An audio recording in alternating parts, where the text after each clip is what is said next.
Field of 68 after dark.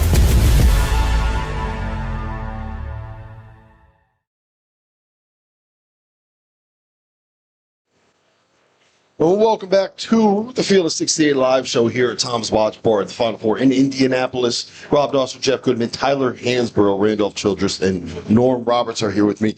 We're going to break down the games that are happening. We've got a lot of guests coming through. Nate Oats, Brian Hodson, Jared Calhoun.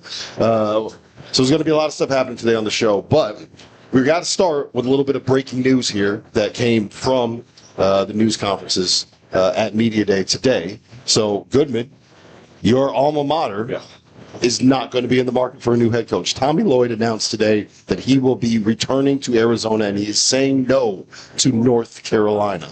Yeah, they stepped up. You know, Arizona, which is, keeps asking me for money. Maybe they're broke, but they came up with $7.2 million for Tommy Lloyd next year and a new 5-year deal. You know, I always thought it was going to be tough for him to leave. I know we've talked about it, and I've talked about it specifically. Now, he's not great with the administration right now. He's also got all the leverage. Here. He's a West Coast guy, grew up in, Washington, was in Spokane forever, goes to Arizona. And frankly, the gap between Arizona and North Carolina, I thought you could say Carolina is the number one job in the country 5 years ago, Arizona top 10-ish. I think the gap has shrunk now. Because now it's all about NIL. And if they can give him, forget about the salary, but it's more about what can we give you to retain your assistants and what can we give you for NIL. And if that's not that different from Chapel Hill, why the hell would he go there?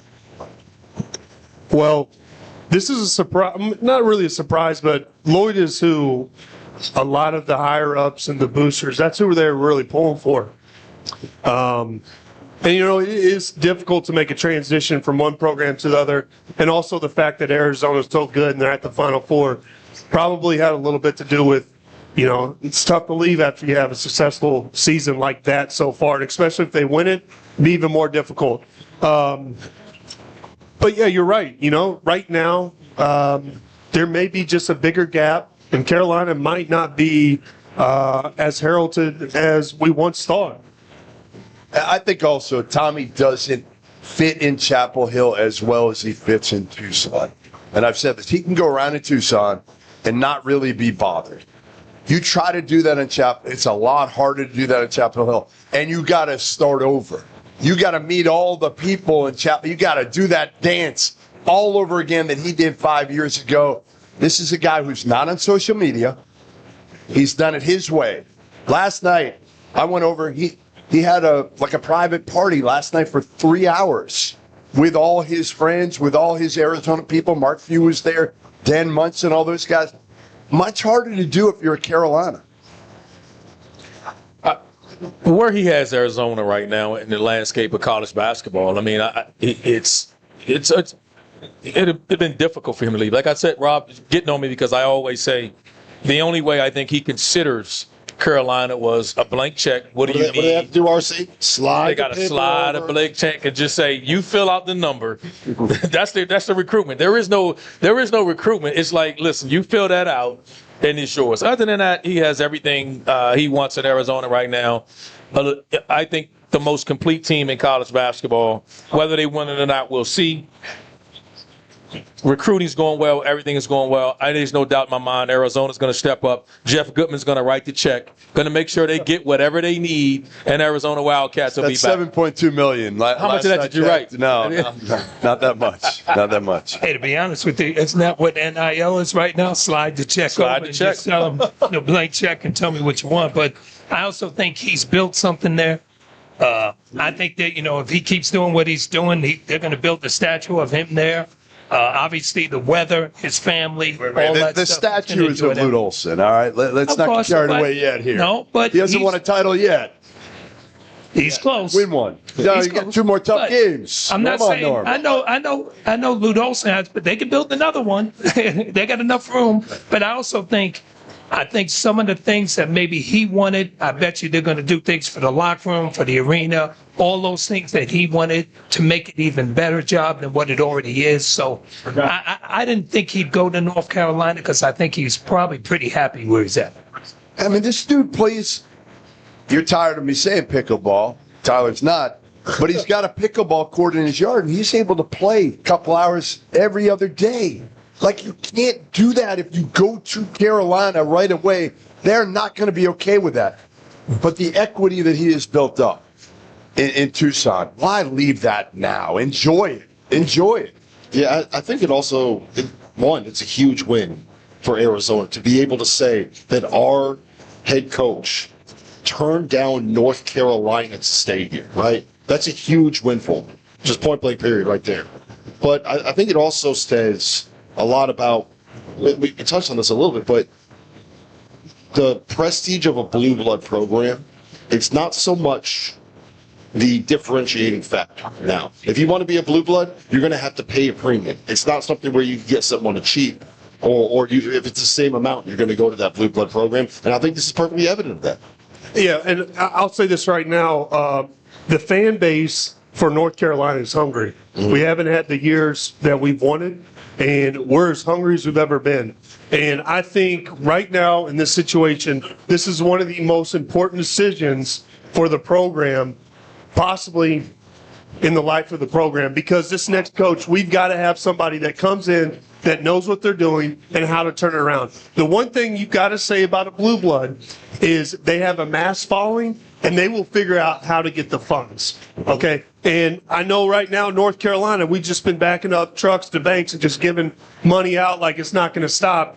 At some point, we're going to have to be accountable for that with the football and all these buyouts, but we're as hungry as we want. I mean, we're as hungry as we've ever been, and I think that this next coach that we do get, I think we're going to have those funds. I think guys are going to step up and want to make sure that we put this coach in the right position, allow him to have the money, and allow him to get the NIL that we need to get to make sure this program is headed in the right direction. And we'll touch on this later of who Tyler thinks they should go after next, but we got a couple really good guests coming on. We got a couple guests coming on the show, and a couple guys that have gone through recent kind of coaching changes, the coaching searches themselves. So that will be coming up next. Nate Oats, Brian Hodson here on the Field of 68. As you know by now, we have teamed up with BetMGM again this season. We'll be using BetMGM lines to make all of our picks, and we will have special offers for Field of 68 fans, including same-game parlays, best-in-class live betting, and daily odds boost. If you haven't signed up for BetMGM yet, use bonus code FIELD to get up to a $1,500 first bet offer on your first wager with BetMGM. Here's how it works. You download the BetMGM app. You sign up using bonus code FIELD. You deposit at least $10 and place your first wager on any game, and you receive up to $1,500 in bonus bets if your bet loses. Just make sure you use that bonus code FIELD when you sign up. Make this college basketball season one for the history books. Make it legendary. And don't forget, if you haven't signed up for BetMGM yet, use bonus code FIELD and get your $1,500 first bet offer today. It's 2026. Everything in our world has leveled up. Our phones are supercomputers, your car parks itself, but your razor is still flimsy and overpriced. That's where Harry's Plus comes in. Harry's Plus has an advanced pivoting system to reach every corner of your face. It has refined blade tech for a close and smoother shave, and has a weighted metal handle for added control and comfort. Most importantly for me, Harry's Plus has German-engineered blades that are honed at 3 different angles to cut hair cleanly and without razor burn. I may have a beard, but I still need to shave my neck to make sure I don't look like Paul Gasol. And with Harry's, I have never dealt with razor burn, painful bumps, or the kind of nicks and cuts that you get with drugstore blades. If you don't love your shave, Harry's will make it right, no questions asked. There's zero downside to giving it a shot. For a limited time, our listeners get the Harry's Plus trial set for only $10 at harrys.com/F68. This set includes all new Harry's Plus razor, 1 refined 5-blade cartridge, a 2-ounce foaming shave gel, and a travel cover to protect your blades on the go. Just head to harrys.com/F68 and tell them we sent you. Today's episode of The Field of 68 is brought to you by Mando. Some men mask their BO with sense. Mando men get the job done right. Mando whole body deodorant was created by a doctor who saw firsthand how normal BO was being misdiagnosed and mistreated. You want a solid deodorant stick? Mando's got one formulated and powered by a mandelic acid to stop odor before it starts. You like spray bottles? Mando's is aluminum free and ideal for hard to reach places. All Mando products are baking soda and paragon free, and it's safe for anywhere on your body. Pits, balls, thighs, folds, feet, even the grundle. It's perfect for me this time of year. I'm spending 15 hours a day in an arena that hasn't had the AC turned on yet. If I didn't have Mando products, I might smell like the guy sitting next to me on press row, because Mando is clinically proven to control odor better than Old Spice. Want to try America's #1 whole body deodorant formula right now? You can find it in Walmart and Target and other retailers across the country. But for the best deals, go to shopmando.com and use code F68 for 20% off at checkout. Welcome back, Field of 68. We are here live from Tom's Watch Bar in downtown Indianapolis ahead of the Final Four. We got quite the crew. We've got Brian Hodson, New Providence coach. We've got Jeff Goodman. We've got Alabama coach Nate Oats and Rob Dauster there at the end. Coach, we'll start with you. You're getting settled in. You're getting acclimated. How's it been the first couple of weeks on the job? Well, it's been good. Obviously, going from transition to where it's hitting, kind of spring weather in Tampa to going back to winter weather in Providence still. But obviously being a Western New Yorker, I grew up in it. I love it. But Providence is great. Fan base is fired up. Really excited for the opportunity. Yeah, I mean, you've gotten soft now. Let's face it. Going back to Providence. We can turn this into a fist fight if you want to talk soft. We can drop You got the weight advantage. You got the weight advantage. Hold on. I got everything advantage. Yeah, everything advantage. He went from the beach to the snow, and he called them soft. No, Unbelievable. we got beach up there. This guy told me he wants to buy a summer house in Rhode Island. He's calling me Newport? soft. No, he wants to I'm buy a trying to summer tell house him. in Newport, Newport's Rhode Island. nice. The I'm mansion's trying in to help him Newport. out. Where he should be. Get to Newport. It's not that far. We're going to get to Newport. I don't think I'm going to buy a house there, but we'll get over there. I've said this over and over, and this is a high compliment, even though we're going to have to figure out a way to get Providence fans to not hate me like they do. But I think tough. you do fit. Yeah, well, it's tough to get anybody not to hate me. You do fit Providence very, very well. I told you that early in the process. I told Providence fans that early in the process because they are diehards. They love guys that wear their emotions in their sleeve, which there are a few better than the two of you. And he worked. John did intro, didn't do the right intro, but you were an assistant. You had to listen to this guy for years. But why Providence? Why was that the job that you were going to leave South Florida for? Yeah, first and foremost, correct a couple things. So Okay. I don't know that him and I wear our emotions on our sleeves. We speak our minds. Okay, both. So both. If we don't agree with somebody, we're going to let them know. If we think somebody's full of shit, we're going to let them know. People are doing things they shouldn't be doing, we're going to let them know. And yes, I got to listen to him for 8 years. I mean, I thought I knew basketball when I went to work for Coach and found out very quickly I had a lot to learn, but we had a lot of success together. But as far as Providence, man, like, it's a blue-collar town. Actually, when I drive around Providence, it reminds me of my hometown. It reminds me of where I'm from. They had a game this year when that big blizzard hit the Northeast, and you couldn't park within blocks of the arena, and they still had almost 10,000 people there. It's a basketball town, man. They love it. It's Rhode Island's pro team. I mean, it is. And so I feel like I can really connect to that fan base. We have great leadership. RAD, Naps, phenomenal. Father Sicard. And so it's really a special place with a lot of tradition and really excited to have that energy behind us, right? Some people view that as a negative. But when you're winning and that Providence, Amika's rolling, I mean, it's tough. I saw Cooley yesterday. I think he said something like, in his time there, he might have lost 5 non-conference games at home. It's insane. It's insane. You just got to make sure that some of those students don't drink a little too much. I already got Coach to agree to a home and home starting in Providence. So we're gonna. He's like, no way, no chance. He's already got to return to South Florida. I still have 2 games left against South Florida. He moves too right? fast. Yeah, he moves too fast. No way. I'm like, Brian, we got to get the South Florida thing finished before we move on to Providence. Nate, what's it like for you as you watch? I mean, you got a number of assistants that are now head coaches that are having success, but especially with a guy like him, as you watch Brian kind of grow in this business and continue to move up. What is that like as a coach when you see the guys that you've worked with have this level? It's super cool. I mean, they're pretty much running the same system. Obviously, they're gonna tweak it for their personnel, and he's gonna have his own ideas to go with it, but they're gonna play fast. They're gonna spread the floor out. They're gonna play modern basketball. They're gonna shoot a lot of threes. So I think people will be excited to watch you. I mean, you go back when Pitino was at Providence, they were using the 3-point line way sooner than everybody else. So I think Brian will bring in a whole fresh air of, not that some other coaches haven't, but they won't do it to the level that he's going to do it. But, I mean, it makes you proud, it makes you happy, it makes you think like, yeah, the system works. Now, obviously, you need players, and Brian's great at getting players. But I'm excited for him. If you didn't remember, our first NCAA tournament game we coached in together at Buffalo, our first year was in Providence. Dunkin' Donuts Center back then. Yeah, it was cool. And I've been to Providence a bunch. Preston Murphy's, played at Rhode Island, lived in Providence. I went and saw him. So I'm looking forward to going up there. And we'll probably end up playing. I like playing. We played him when he was at Arkansas State. We played him at South Florida.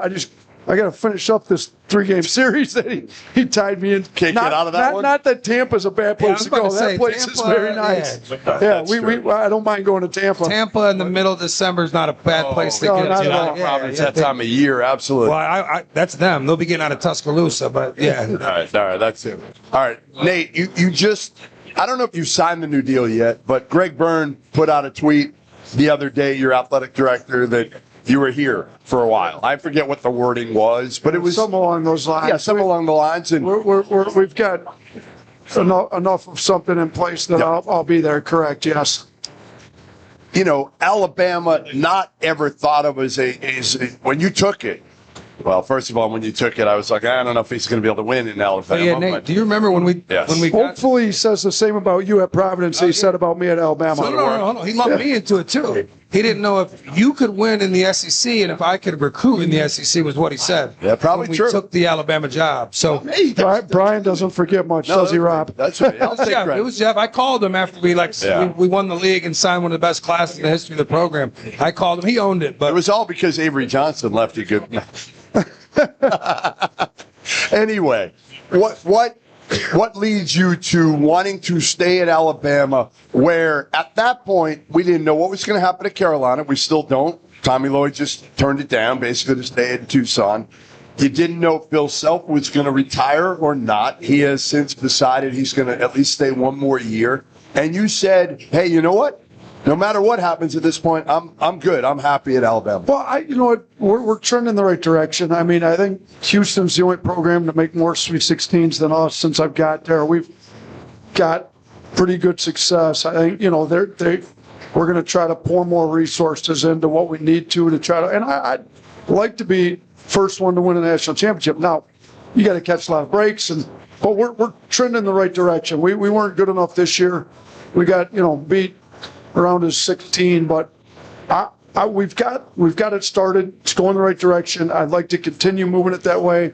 On the personal side, Jossie, my middle daughter, Lexi's graduating. Jossie's about to be a senior in high school, and to me, it's my job as a father is more important than my job as a coach. So there's more to it than just Carolina's obviously a blue blood. It's one of the best jobs in the country, but it's just not the right time to even look at another opportunity. I love Alabama. I love working for Greg Byrne. I love the city. I loved all the connections I made there.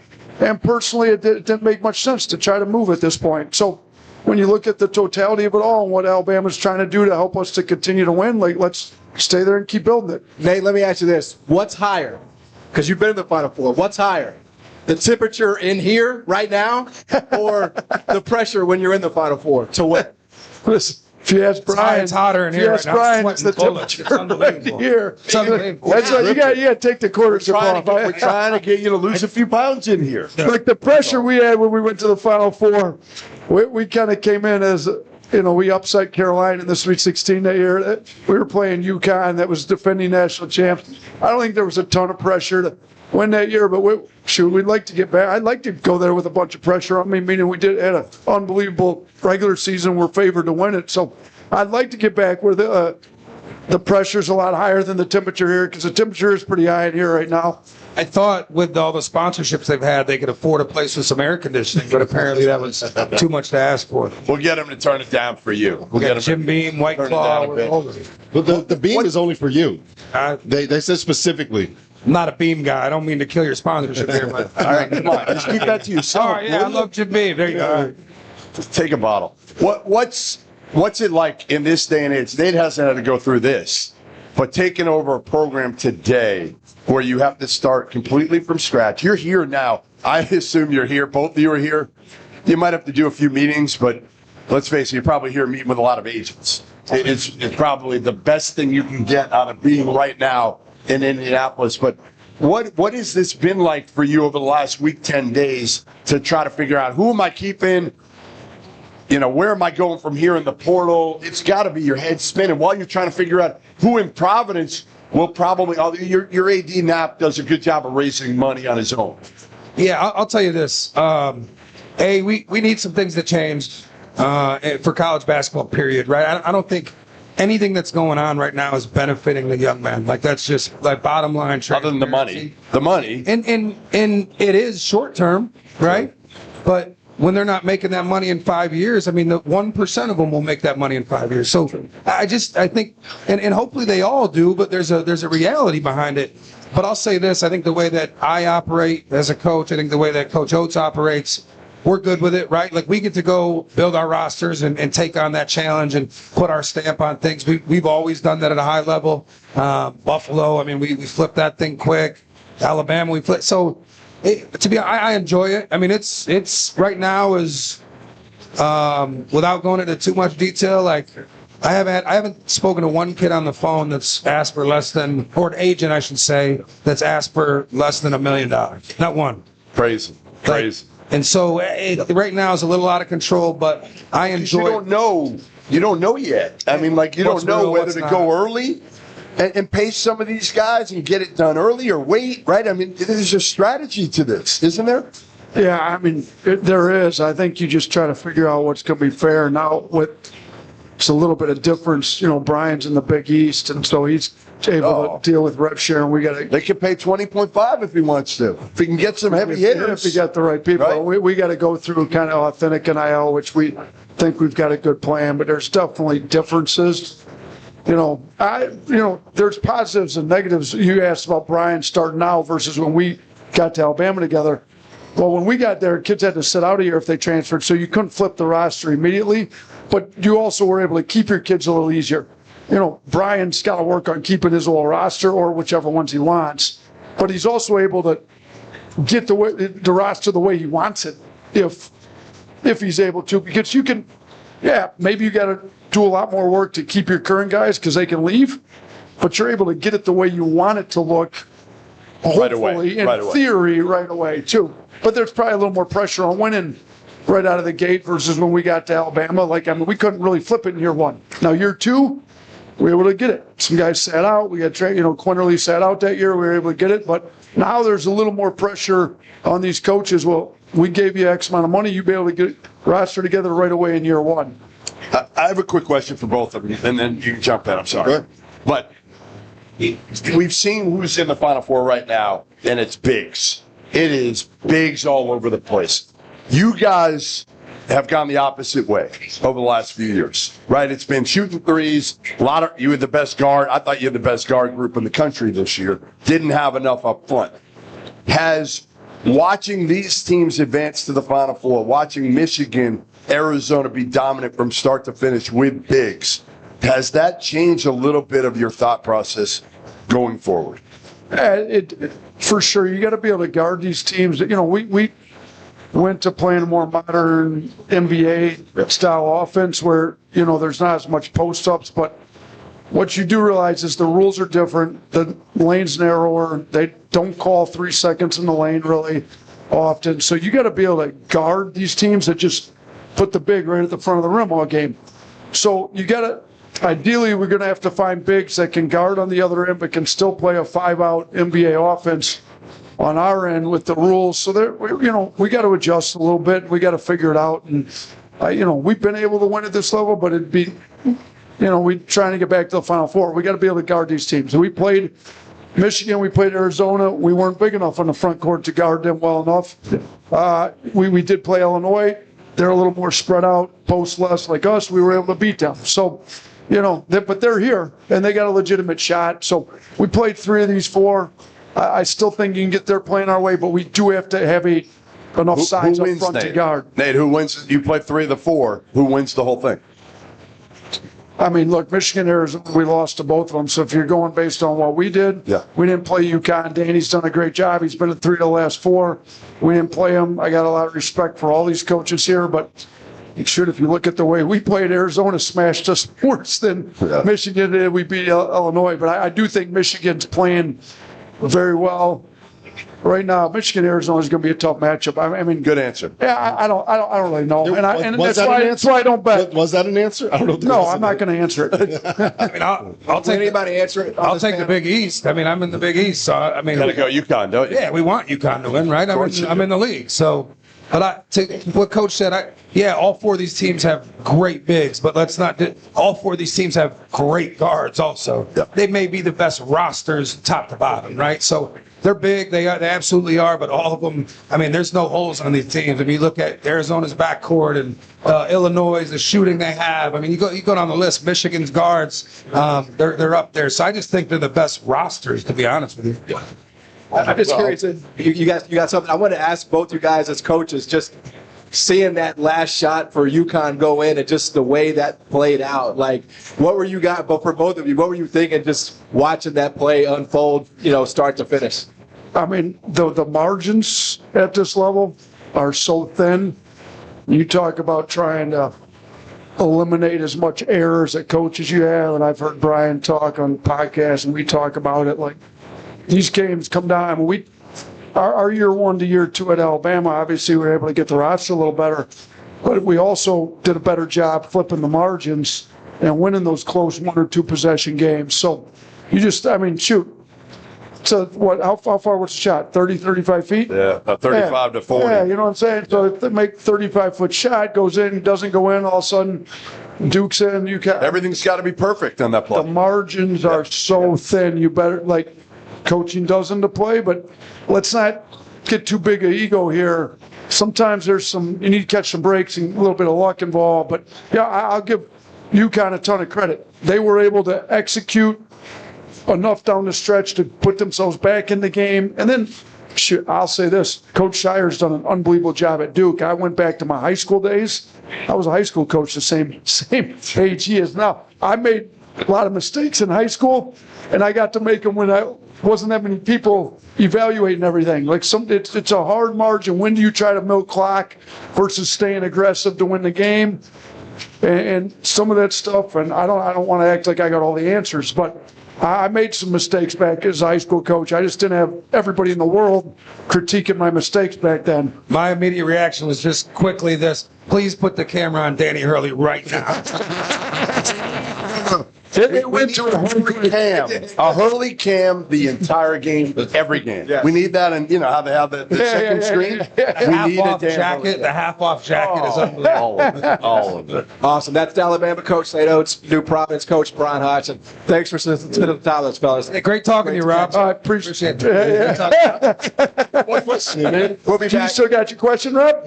I got one in. That's all I needed, I guess. We don't really trust Dauster's interviewing skills. I'm not allowed to ask questions. Thanks, fellas. We'll be back right here from Tom's Watch. I appreciate you guys. As you know by now, we have teamed up with BetMGM again this season. We'll be using BetMGM lines to make all of our picks, and we will have special offers for Field of 68 fans, including same-game parlays, best-in-class live betting, and daily odds boost. If you haven't signed up for BetMGM yet, use bonus code FIELD to get up to a $1,500 first bet offer on your first wager with BetMGM. Here's how it works. You download the BetMGM app, you sign up using bonus code FIELD, you deposit at least $10 and place your first wager on any game, and you receive up to $1,500 in bonus bets if your bet loses. Just make sure you use that bonus code FIELD when you sign up. Make this college basketball season one for the history books. Make it legendary. And don't forget, if you haven't signed up for BetMGM yet, use bonus code FIELD and get your $1,500 first bet offer today.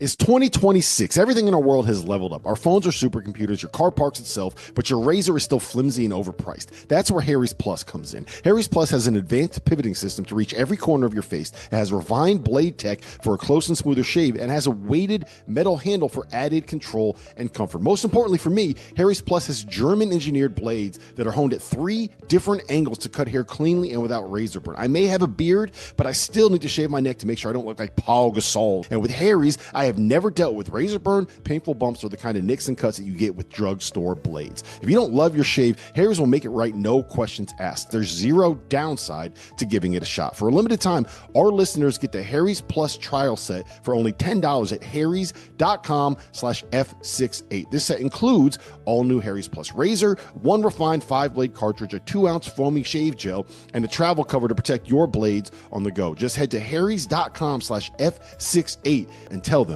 we sent you. Today's episode of The Field of 68 is brought to you by Mando. Some men mask their BO with sense. Mando men get the job done right. Mando whole body deodorant was created by a doctor who saw firsthand how normal BO was being misdiagnosed and mistreated. You want a solid deodorant stick? Mando's got one formulated and powered by a mandelic acid to stop odor before it starts. You like spray bottles? Mando's is aluminum free and ideal for hard to reach places. All Mando products are baking soda and paragon free, and it's safe for anywhere on your body. Pits, balls, thighs, folds, feet, even the grundle. It's perfect for me this time of year. I'm spending 15 hours a day in an arena that hasn't had the AC turned on yet. If I didn't have Mando products, I might smell like the guy sitting next to me on press row, because Mando is clinically proven to control odor better than Old Spice. Want to try America's #1 whole body deodorant formula right now? You can find it in Walmart and Target and other retailers across the country. But for the best deals, go to shopmando.com and use code F68 for 20% off at checkout. Welcome back, Field of 68, special live broadcast, downtown Indianapolis, Tom's Watch Bar, John Martin, Jeff Goodman, new Cincinnati coach Jared Calhoun. Welcome to the show.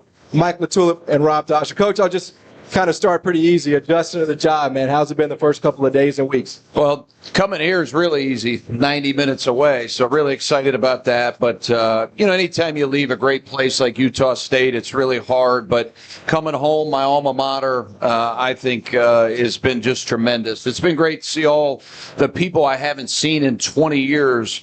It's been very surreal for me. You look the same, though, right? As when you graduated? Exactly the same? I tell you what, man, looking at them pictures, it makes you feel old, I can tell you that. Is this a dream job in a sense? Because anytime, like you go to school there, you leave, you're not probably ever thinking this is going to be an opportunity that you get to actually, fulfill. So when it came up, were you almost like pinching yourself in that initial press conference?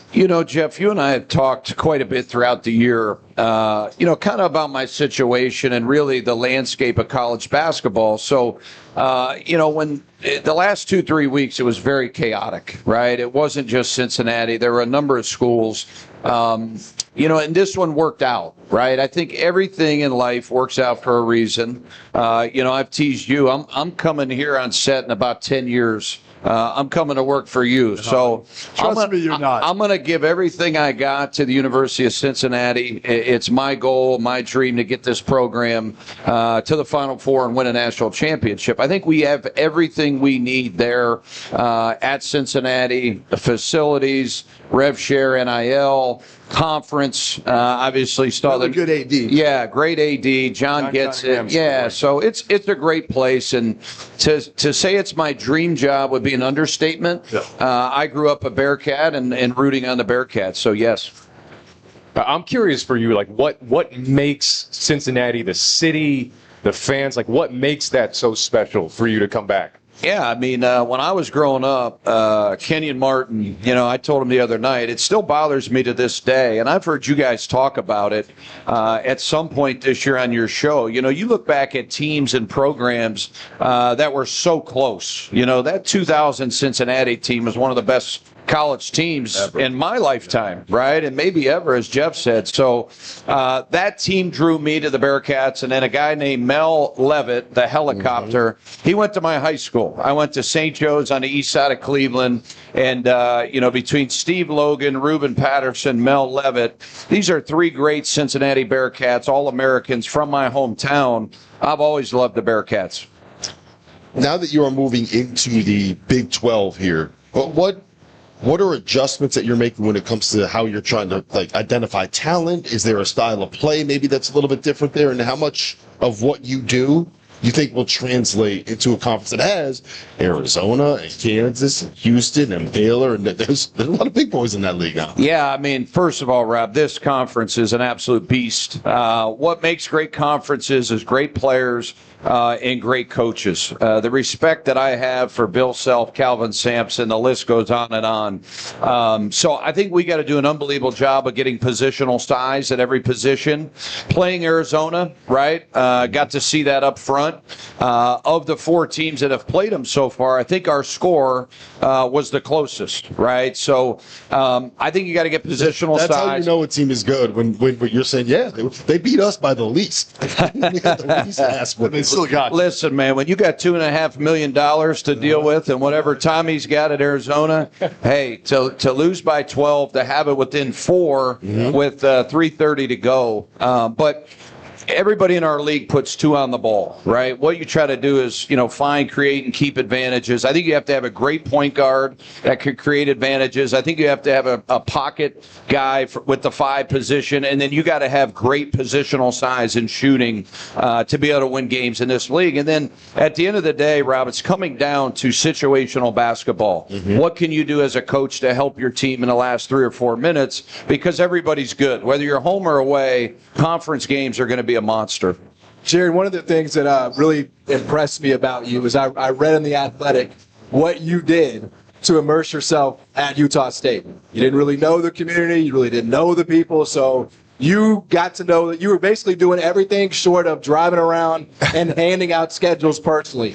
Now that you're going back, to a place well, how much easier is that? Will you still kind of keep that same energy? Just kind of take me through the difference in the dynamic. I mean, one thing I can tell you, Wes Miller did a tremendous job with our donor base and in the community. There's a lot to be said for that.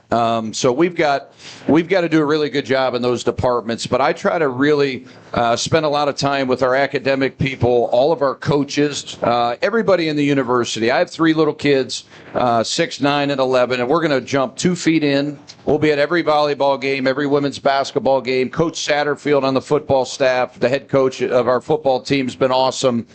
To me, wherever you are, you got to have 2 feet in, and we did that at Utah State, and we'll do it again at Cincinnati. So I didn't know, as the Cincinnati job started to kind of thought it was going to open, I didn't know if your relationship with Bob Huggins was going to help you or hurt you. I don't know if you knew that at a certain point, right?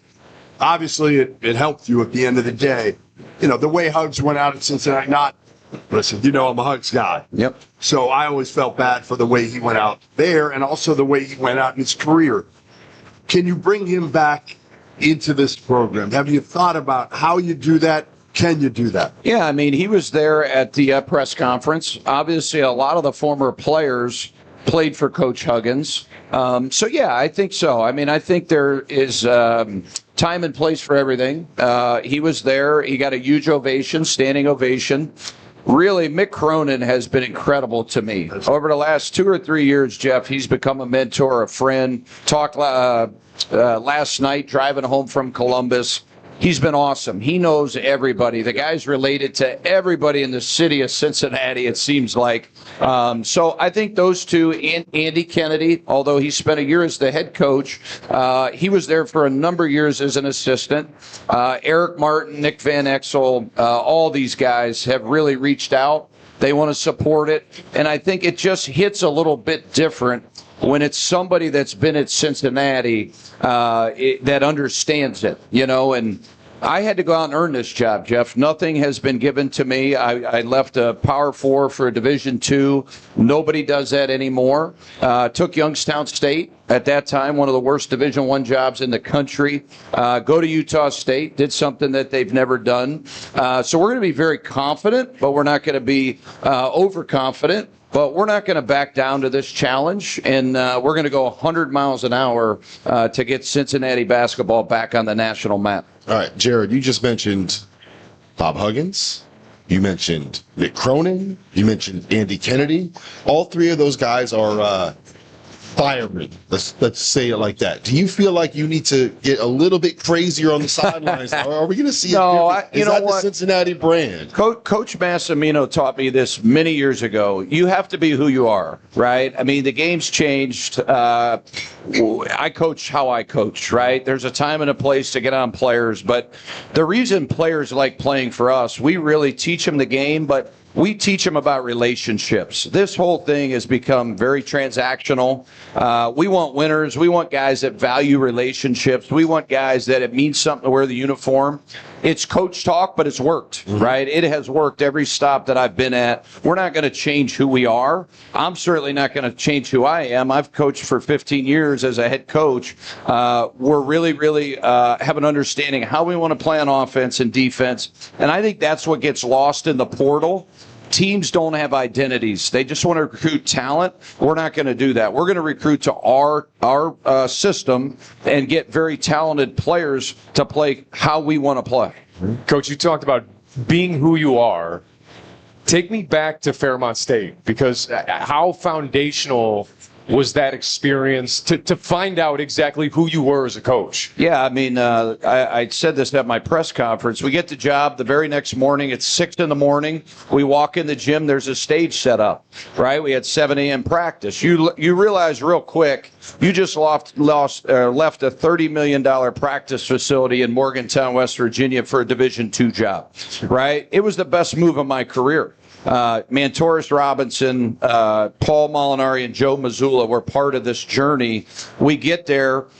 We shared an office, Joe and I. It was the size of a closet, right? Literally, that's where we grew as coaches, as a people, how to run a program, and the rest is history, right? But there's a lot of great Division II guys, a lot of guys that started at D2. We don't skip steps. Josh Schertz, Ben McCullum, right? Yeah. These guys have learned how to grind, and I think that's why you're seeing a lot of success from the Division II ranks.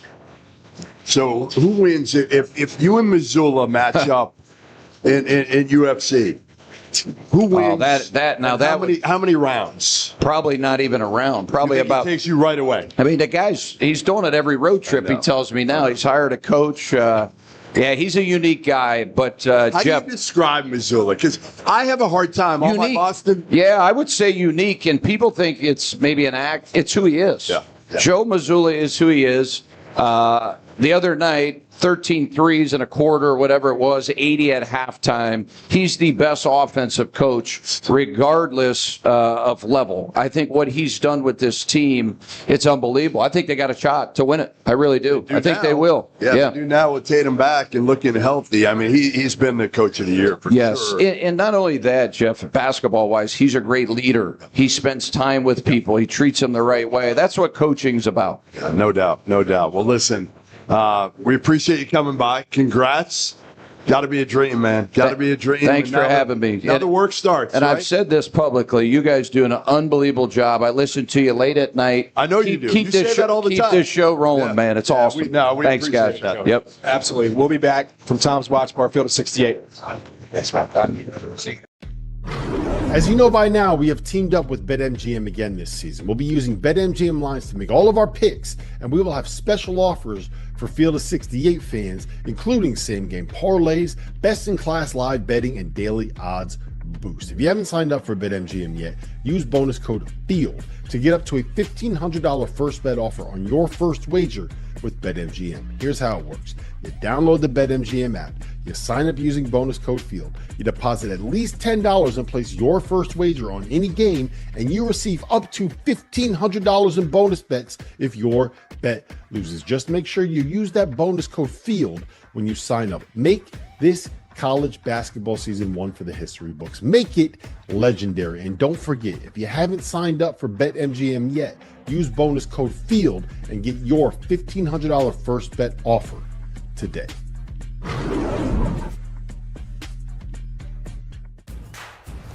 People. They're good. Good for laughs, for snorts, for cries, and goodbyes. People are good for doing nothing or getting up to something.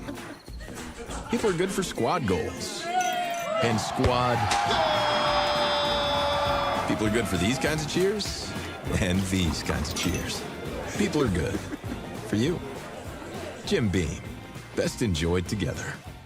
Taking care of your mental health shouldn't be harder than taking care of your physical health. If you pull a muscle, you go see a doctor. But when it comes to finding the right therapist, suddenly it's frustrating. You've got long wait lists or you're staring down huge out-of-pocket costs. That's where Rula comes in. Rula makes therapy simple, affordable, and fast. They work with most major insurance providers, and the average session copay is just $15.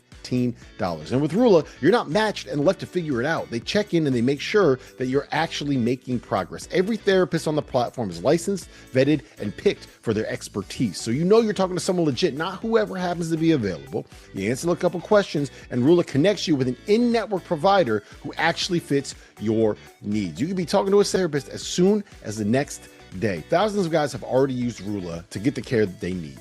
Don't keep putting it off. Go to rula.com/F68 and get started today. That's RULA.com/F68. Take the first step, get connected, and take control of your mental health. It's 2026. Everything in our world has leveled up. Our phones are supercomputers, your car parks itself, but your razor is still flimsy and overpriced. That's where Harry's Plus comes in. Harry's Plus has an advanced pivoting system to reach every corner of your face. It has refined blade tech for a close and smoother shave and has a weighted metal handle for added control and comfort. Most importantly for me, Harry's Plus has German engineered blades that are honed at 3 different angles to cut hair cleanly and without razor burn. I may have a beard, but I still need to shave my neck to make sure I don't look like Paul Gasol. And with Harry's, I have never dealt with razor burn, painful bumps, or the kind of nicks and cuts that you get with drugstore blades. If you don't love your shave, Harry's will make it right, no questions asked. There's zero downside to giving it a shot. For a limited time, our listeners get the Harry's Plus trial set for only $10 at harrys.com/F68. This set includes all new Harry's Plus razor, 1 refined 5-blade cartridge, a 2-ounce foaming shave gel, and a travel cover to protect your blades on the go. Just head to harrys.com/F68 and tell them we sent you. This week, grab March by the Claw at your favorite bar. White Claw, the official seltzer of the Field of 68 After Dark, is opening a $1 million bar tab for bracket season. Rally your crew, call for a couple of claws, and go to whiteclaw.com/couple of claws to score rebates or a chance at a gift card depending on your state. You must be 21. Rules and restrictions apply. Ends April 6, 2026. Drink responsibly. whiteclaw.com/couple of claws. White Claw Seltzer Works, Chicago, Illinois. Today's episode of the Field of 68 is brought to you by Mando. Some men mask their BO with sense. Mando men get the job done right. Mando whole body deodorant was created by a doctor who saw firsthand how normal BO was being misdiagnosed and mistreated. You want a solid deodorant stick? Mando's got one formulated and powered by a mandelic acid to stop odor before it starts. You like spray bottles? Mando's is aluminum free and ideal for hard to reach places. All Mando products are baking soda and paragon free, and it's safe for anywhere on your body. Pits, balls, thighs, folds, feet, even the grundle. It's perfect for me this time of year. I'm spending 15 hours a day in an arena that hasn't had the AC turned on yet. If I didn't have Mando products, I might smell like the guy sitting next to me on press row, because Mando is clinically proven to control odor better than Old Spice. Want to try America's #1 whole body deodorant formula right now? You can find it in Walmart and Target and other retailers across the country. But for the best deals, go to shopmando.com and use code F68 for 20% off at checkout. March Madness is here, and you know what that means. It's a time of excitement and a time when legends are forged. In other words, it's a time to wear chubby. Skies out, thighs out, baby. It's getting warmer. The clock's moved up an hour, and it's time for Chubbies. Chubbies was founded in 2011 by a group of friends with a simple mission: rid closets of uncomfortable clothes and put the fun back in functional fits. They set out to create shorts, trunks, and polos that put personality back into your wardrobe. With fits that look good and feel even better. Chubby shorts aren't just insanely comfortable. They're built with premium fabrics that are quick drying, wrinkle resistant, and antimicrobial. Chubbies keeps you comfy, casual, and dangerously confident. For a limited time, Chubbies is giving our listeners a 20% off discount with code F68 at chubbiesshorts.com. That's 20% off your order with code F68. Give your thighs the VIP treatment that they deserve. Support our show and tell them we sent you.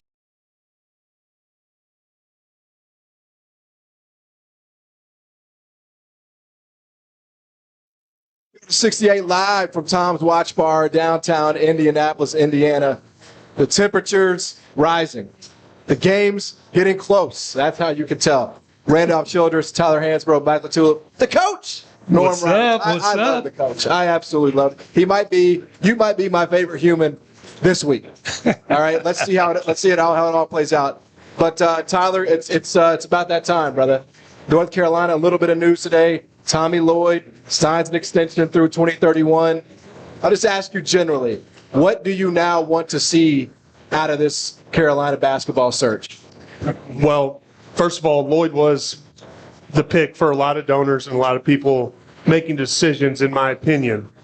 What do I want to see out of UNC? I want us make decisions a little faster than what we've been making. The firing took a little bit. Seems like the search is taking a little bit longer than I would like it personally. But as far as coaches, there's a few coaches that I think should get a look. First of all, Dusty May, we have to make him say no, or we have to at least give him an honest look. And, who knows if he wants to leave Michigan? Probably not. A little too early.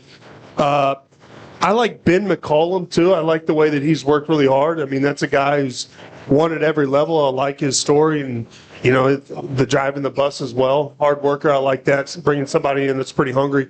The other two names, Billy Donovan and the last name that a lot of people really haven't talked about publicly, who I think actually could get some momentum, is Mike Malone. His daughter plays volleyball at UNC. I think he came to a few practices. My question would be, would he want to go back to the NBA or would he want to coach in college? But those are some names on the list for me personally. But what do I want to see from the coach? Obviously, I want to see us start to win some games and make deep tournament runs. That's what you got to do at Carolina. And we've got to get guys that want to go to Carolina and stay at Carolina. And that's going to take a lot of NIL money and a lot of support from the boosters and the fan bases as hungry as they've ever been. Norm, let me come to you because you've been around this game for a long, long time. You know that brand. What do you make of the search and maybe the length of time that it has taken to find the Hubert Davis replacement? Well, I think it's a lot more difficult than what people think, and the coaches that you're talking about that are here in the Final Four, they all have great jobs. They have great jobs. They have great support. They have great NIL money coming to them. So it's not just easy to think, okay, Carolina wants him. He's going to go to Carolina. There are blue bloods out there. There's no doubt Carolina's a blue blood.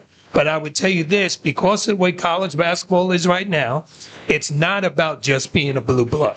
It's much more. It's more about what you have from the infrastructure, what you have from NIL money, what you're going to get from the support of your boosters and those things. Those things are becoming much more important than just being a blue blood and having great history. So I think they've got to find a coach not only that's going to be good for Carolina, but maybe somebody also that's going to be there and build and stay. So that's where you have to be careful on who you bring in. The unfortunate timing of this is because the portal's about to open up. And we're talking about that tells you the landscape and how much has changed in college basketball is because the portal starts opening up this week. And one of the best programs in the sport doesn't have a head coach yet. And now, at this rate, when you get that guy, he's behind. So now you probably have to get a coach that has players hoping they get released from the other program. And let's be honest now, like to your point you were just making, what significance of blue bloods were in the past, the new blue blood is money. And who has it?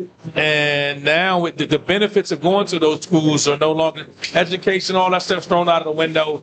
There's a lot of universities that have stepped up financially. And it's just the landscape of that part of it has changed, and they're not going to Carolina for the same reasons that Tyler went to Carolina anymore. And so getting young guys to come in and stay, you're going to get some pros. That's typical. That's part of it. But what was the transfer portal looking like right now? And Carolina's got to do a better job of handling that. Mm-hmm. I think all three of your points, I think RC makes a great point because there's a reason why Jay Lucas left early last year. Just like, you got to get that thing going, and that window's shorter this year than it was in prior years. And so, and I think to Norm's point as well, I think it's interesting that the ecosystem of college basketball now, because there are brands out there, there's incredible brands out there, but these coaches have the ability to build bigger brands at schools that maybe didn't have those bigger brands previously. So I think whether it's the NIL, the infrastructure that's created, I think that's something that can't be overlooked. And to Tyler's point, I think it's like getting back to Carolina basketball, to winning games. I think what you see from Arizona, what you see from Michigan, from UConn, from Illinois down here, like, they've insulated themselves so well from a talent standpoint, from a stylistic standpoint, from a skill standpoint, that you can have more margin for error in these games. I just feel like the margin for error has been small for Carolina over the years. Right. And that's why you have some of these toss-up games. That's why you see some inconsistency. If they get back to the top-tier talent mixed with the style as well as the skill set, like, this thing is going to get right back up to the top. Tyler, I feel like you've been having an answer for Carolina nonstop for the last 3 weeks, so what's one more question? But Billy Donovan is a big favorite right now, depending on where you look, to be the next head coach of North Carolina Tar Heels. Are you confident that his skill set will be able to translate in 2026 at Carolina? If you're asking me, yes, absolutely. The reason I say that, one, Billy Donovan recruited me very hard. Almost went and played for him. But I think he's a proven coach, and actually the NIL era that we're in college basketball, I think it's actually a little easier to recruit. And it's just the reason I say that is because it's much more transactional. And you don't have to start recruiting a kid their freshman year for 3 years and then miss out on them. I think you can go to a kid like, hey, this is what we have to offer. We're North Carolina. If you get a better offer, okay, they turn it down, they go somewhere else. But I think that is very similar a little bit to the NBA and the way the NBA handles a little bit of free agency. So, yeah, I like Billy. Hey, John, I'm sorry, but Billy Donovan can translate anywhere now. I mean, he's a fantastic coach. I worked 1 year for Billy at Florida, and I'm telling you, he's one of the best offensive minds there are out there. The whole thing is, does he want to come back to college? You know, one of the reasons why he left was he wasn't enamored with the recruiting and doing those things. And that is a big difference going from the NBA back to college. You know, in those situations in the NBA, you coach your team and then you go home. You get away from it. You don't worry about what happens after those practices. In college, you're worrying about everything that's going on 24 hours of the day. There's certain levels where you see NBA people come back, but you don't see many NBA head coaches come back to college basketball. That's true. When that's happened, you tell me at the level. And I know that's a great job and it's Carolina. But the first thing he would have to do, he's been in the NBA so long, you're talking about him coming back, having to assemble a staff, navigate the portal. When is this going to happen? Because he's going to wait till the regular season, NBA regular season ends? Like, he'd be so far behind in the portal unless you're going to be prepared to say, oh, Carolina, we're going to wash next year, and then let you start over next year. Because if you don't get a coach in there soon, it's going to be really difficult, particularly if you get a guy that's not already coaching that can't pull players to come with him. So if you go get a guy like that, it's a significantly different lifestyle in the NBA than obviously coaching in college. And so a guy as good as he is and what he's done, I think it's more been there, done that.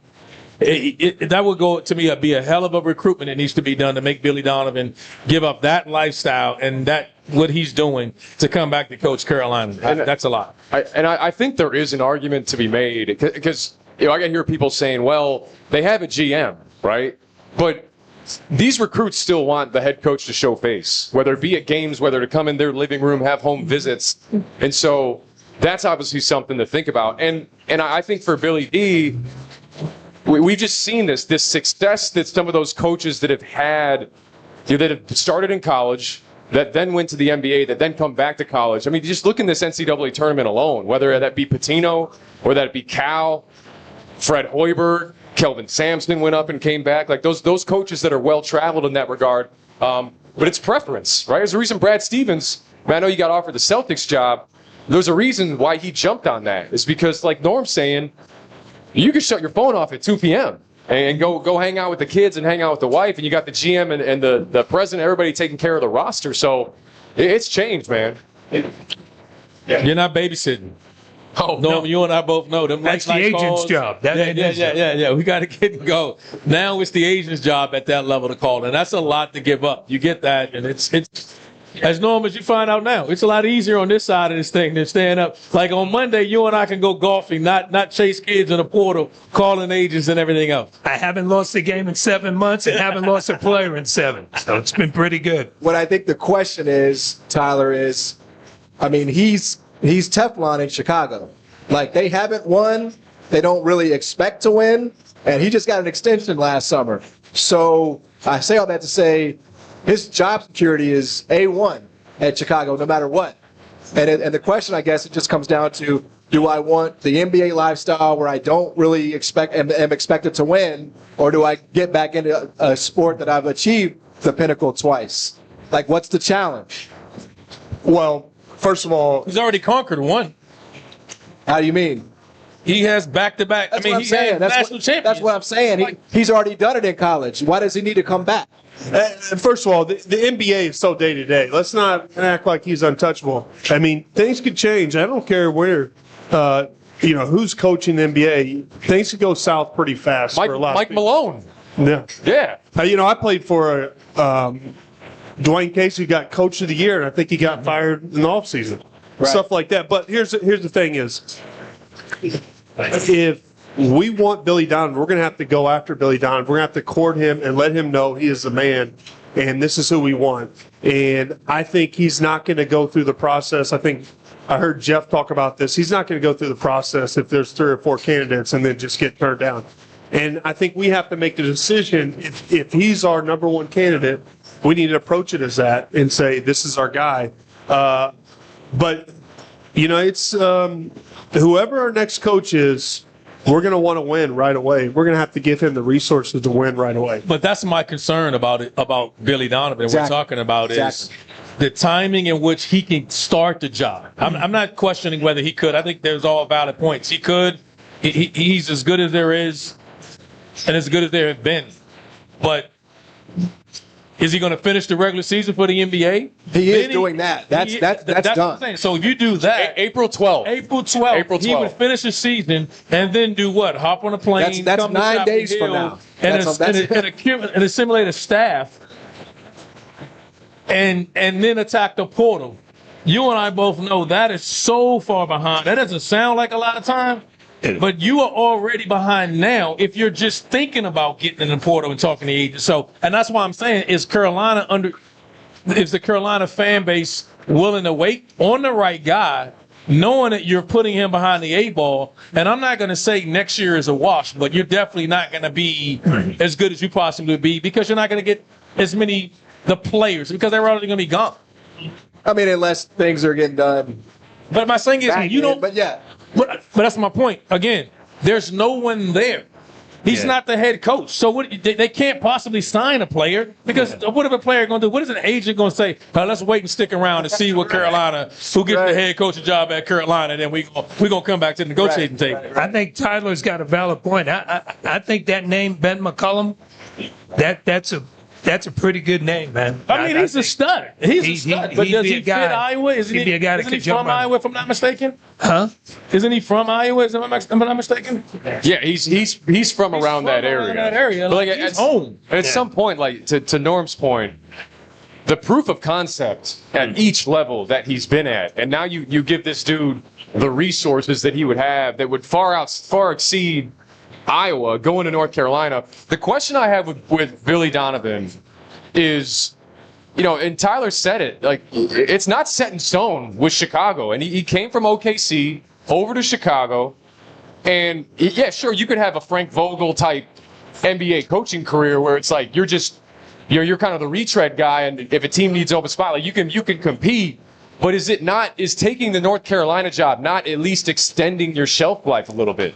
Like you just say you sign a 5-year deal. Does he have 5 years left with Chicago the way this is going? I think he'd get hired by a lot of NBA teams. I'm saying is it a Frank Vogel situation? He may not be a head coach, but there will be an NBA job waiting for him. Yeah. So the question becomes, does he want to go and be on the staff and golf and enjoy life, and after practice at 2:00, his phone is only ringing for his players? Mm-hmm. Or do you want to money isn't driving him. This isn't his first rodeo, right? So that's why I say it depends on him and his passion.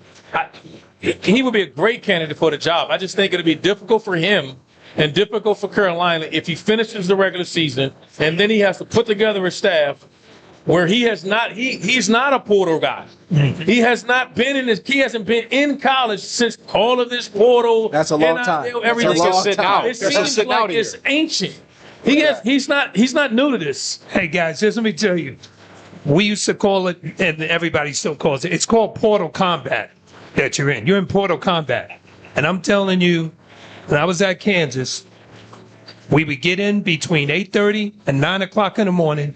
You would not leave that office till 11:30 midnight every night. That's a grind. You're watching film, you're talking to agents, you're talking to kids, you're talking to parents. It is an all-day thing. It will wear you out. Guaranteed. And as opposed to a lifestyle, I can cut my phone off at 2:00 and go pick a ball of golf. Come on, Tyler, that's gonna be tough. Not my life. I mean, yeah, but the thing about Billy is I think he would surround himself with people who are very knowledgeable with the current landscape and help him navigate that. And I would hope any coach that comes in would help, have somebody, especially here's going to be an issue with Carolina that a lot of people we haven't talked about today. We haven't gone outside the family in a very long time. And that's going to be difficult for anybody to really navigate and to really, you can talk about what it means to be like Carolina, be part of the family. But it doesn't really, you really don't understand unless you're part of it. And I think he's going to have somebody help him bridge that gap between the Carolina alum and, someone from the previous administration can have to come over and help him bridge the gap between him and the Carolina family. I think it's going to be a very important part of the next coach's job. My question to you on that, I'd add this before we leave, is inside the building, the changes. You know what I mean? I'm talking from equipment to SID. Like, there's a lot that goes in. If a new guy comes in and makes demands that he wants, that's what I'm thinking about when you say the Carolina. I think the fans will understand and be more supportive of a guy, especially a Billy Donovan type of guy. But what if he comes in there and say, I want my own people? When guys like that come in, they want total control of everything that touches the program. Is Carolina prepared to give a guy like that type of infrastructure? And that affects everyone, SIDs, media, like everyone. And I think that's a bigger question, that is Carolina prepared, or is the new coach willing to come in with that type of cachet and want all of those changes? Yeah, we got a lot more fun on the way here from Tom's Watch Bar. Keep it locked, Field of 68. As you know by now, we have teamed up with BetMGM again this season. We'll be using BetMGM lines to make all of our picks, and we will have special offers for Field of 68 fans, including same-game parlays, best-in-class live betting, and daily odds boost. If you haven't signed up for BetMGM yet, use bonus code FIELD to get up to a $1,500 first bet offer on your first wager with BetMGM. Here's how it works. You download the BetMGM app.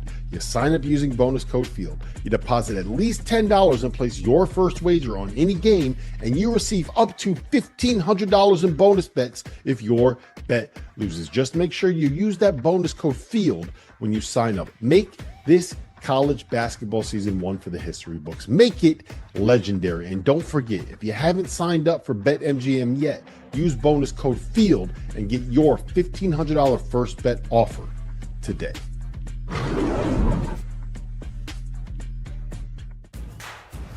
People, they're good. Good for laughs, for snorts, for cries, and goodbyes. People are good for doing nothing or getting up to something.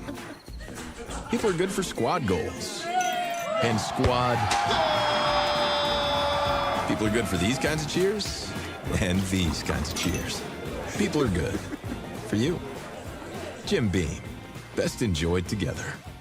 Taking care of your mental health shouldn't be harder than taking care of your physical health. If you pull a muscle, you go see a doctor. But when it comes to finding the right therapist, suddenly it's frustrating. You've got long wait lists or you're staring down huge out-of-pocket costs. That's where Rula comes in. Rula makes therapy simple, affordable, and fast. They work with most major insurance providers, and the average session copay is just $15. And with Rula, you're not matched and left to figure it out. They check in and they make sure that you're actually making progress. Every therapist on the platform is licensed, vetted, and picked for their expertise. So you know you're talking to someone legit, not whoever happens to be available. You answer a couple questions and Rula connects you with an in-network provider who actually fits your needs. You can be talking to a therapist as soon as the next day. Thousands of guys have already used Rula to get the care that they need.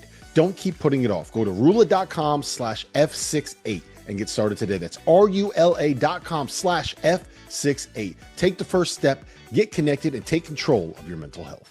It's 2026. Everything in our world has leveled up. Our phones are supercomputers, your car parks itself, but your razor is still flimsy and overpriced. That's where Harry's Plus comes in. Harry's Plus has an advanced pivoting system to reach every corner of your face. It has refined blade tech for a close and smoother shave and has a weighted metal handle for added control and comfort. Most importantly for me, Harry's Plus has German engineered blades that are honed at 3 different angles to cut hair cleanly and without razor burn. I may have a beard, but I still need to shave my neck to make sure I don't look like Paul Gasol. And with Harry's, I have never dealt with razor burn, painful bumps, or the kind of nicks and cuts that you get with drugstore blades. If you don't love your shave, Harry's will make it right, no questions asked. There's zero downside to giving it a shot. For a limited time, our listeners get the Harry's Plus trial set for only $10 at harrys.com/F68. This set includes all new Harry's Plus razor, 1 refined 5-blade cartridge, a 2-ounce foamy shave gel, and a travel cover to protect your blades on the go. Just head to harrys.com/F68 and tell them we sent you. This week, grab March by the claw at your favorite bar. White Claw, the official seltzer of the Field of 68 After Dark, is opening a $1 million bar tab for bracket season. Rally your crew, call for a couple of claws, and go to whiteclaw.com/couple of claws to score rebates or a chance at a gift card depending on your state. You must be 21. Rules and restrictions apply. Ends April 6, 2026. Drink responsibly. whiteclaw.com/couple of claws. White Claw Seltzer Works, Chicago, Illinois.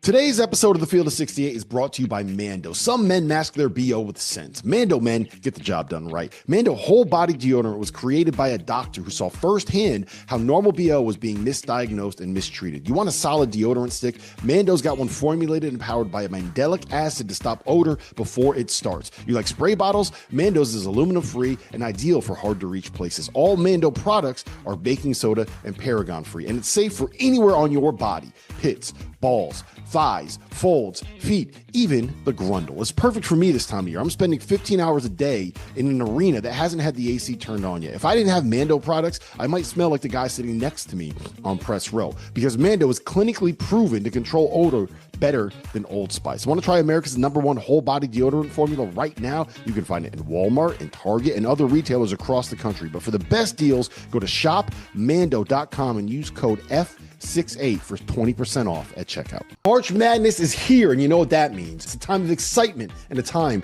when legends are forged. In other words, it's a time to wear chubby. Skies out, thighs out, baby. It's getting warmer. The clock's moved up an hour, and it's time for Chubbies. Chubbies was founded in 2011 by a group of friends with a simple mission: rid closets of uncomfortable clothes and put the fun back in functional fits. They set out to create shorts, trunks, and polos that put personality back into your wardrobe with fits that look good and feel even better. Chubby shorts aren't just insanely comfortable. They're built with premium fabrics that are quick drying, wrinkle resistant, and antimicrobial. Chubbies keeps you comfy, casual, and dangerously confident. For a limited time, Chubbies is giving our listeners a 20% off discount with code F68 at chubbiesshorts.com. That's 20% off your order with code F68. Give your thighs the VIP treatment that they deserve. Support our show and tell them we sent you.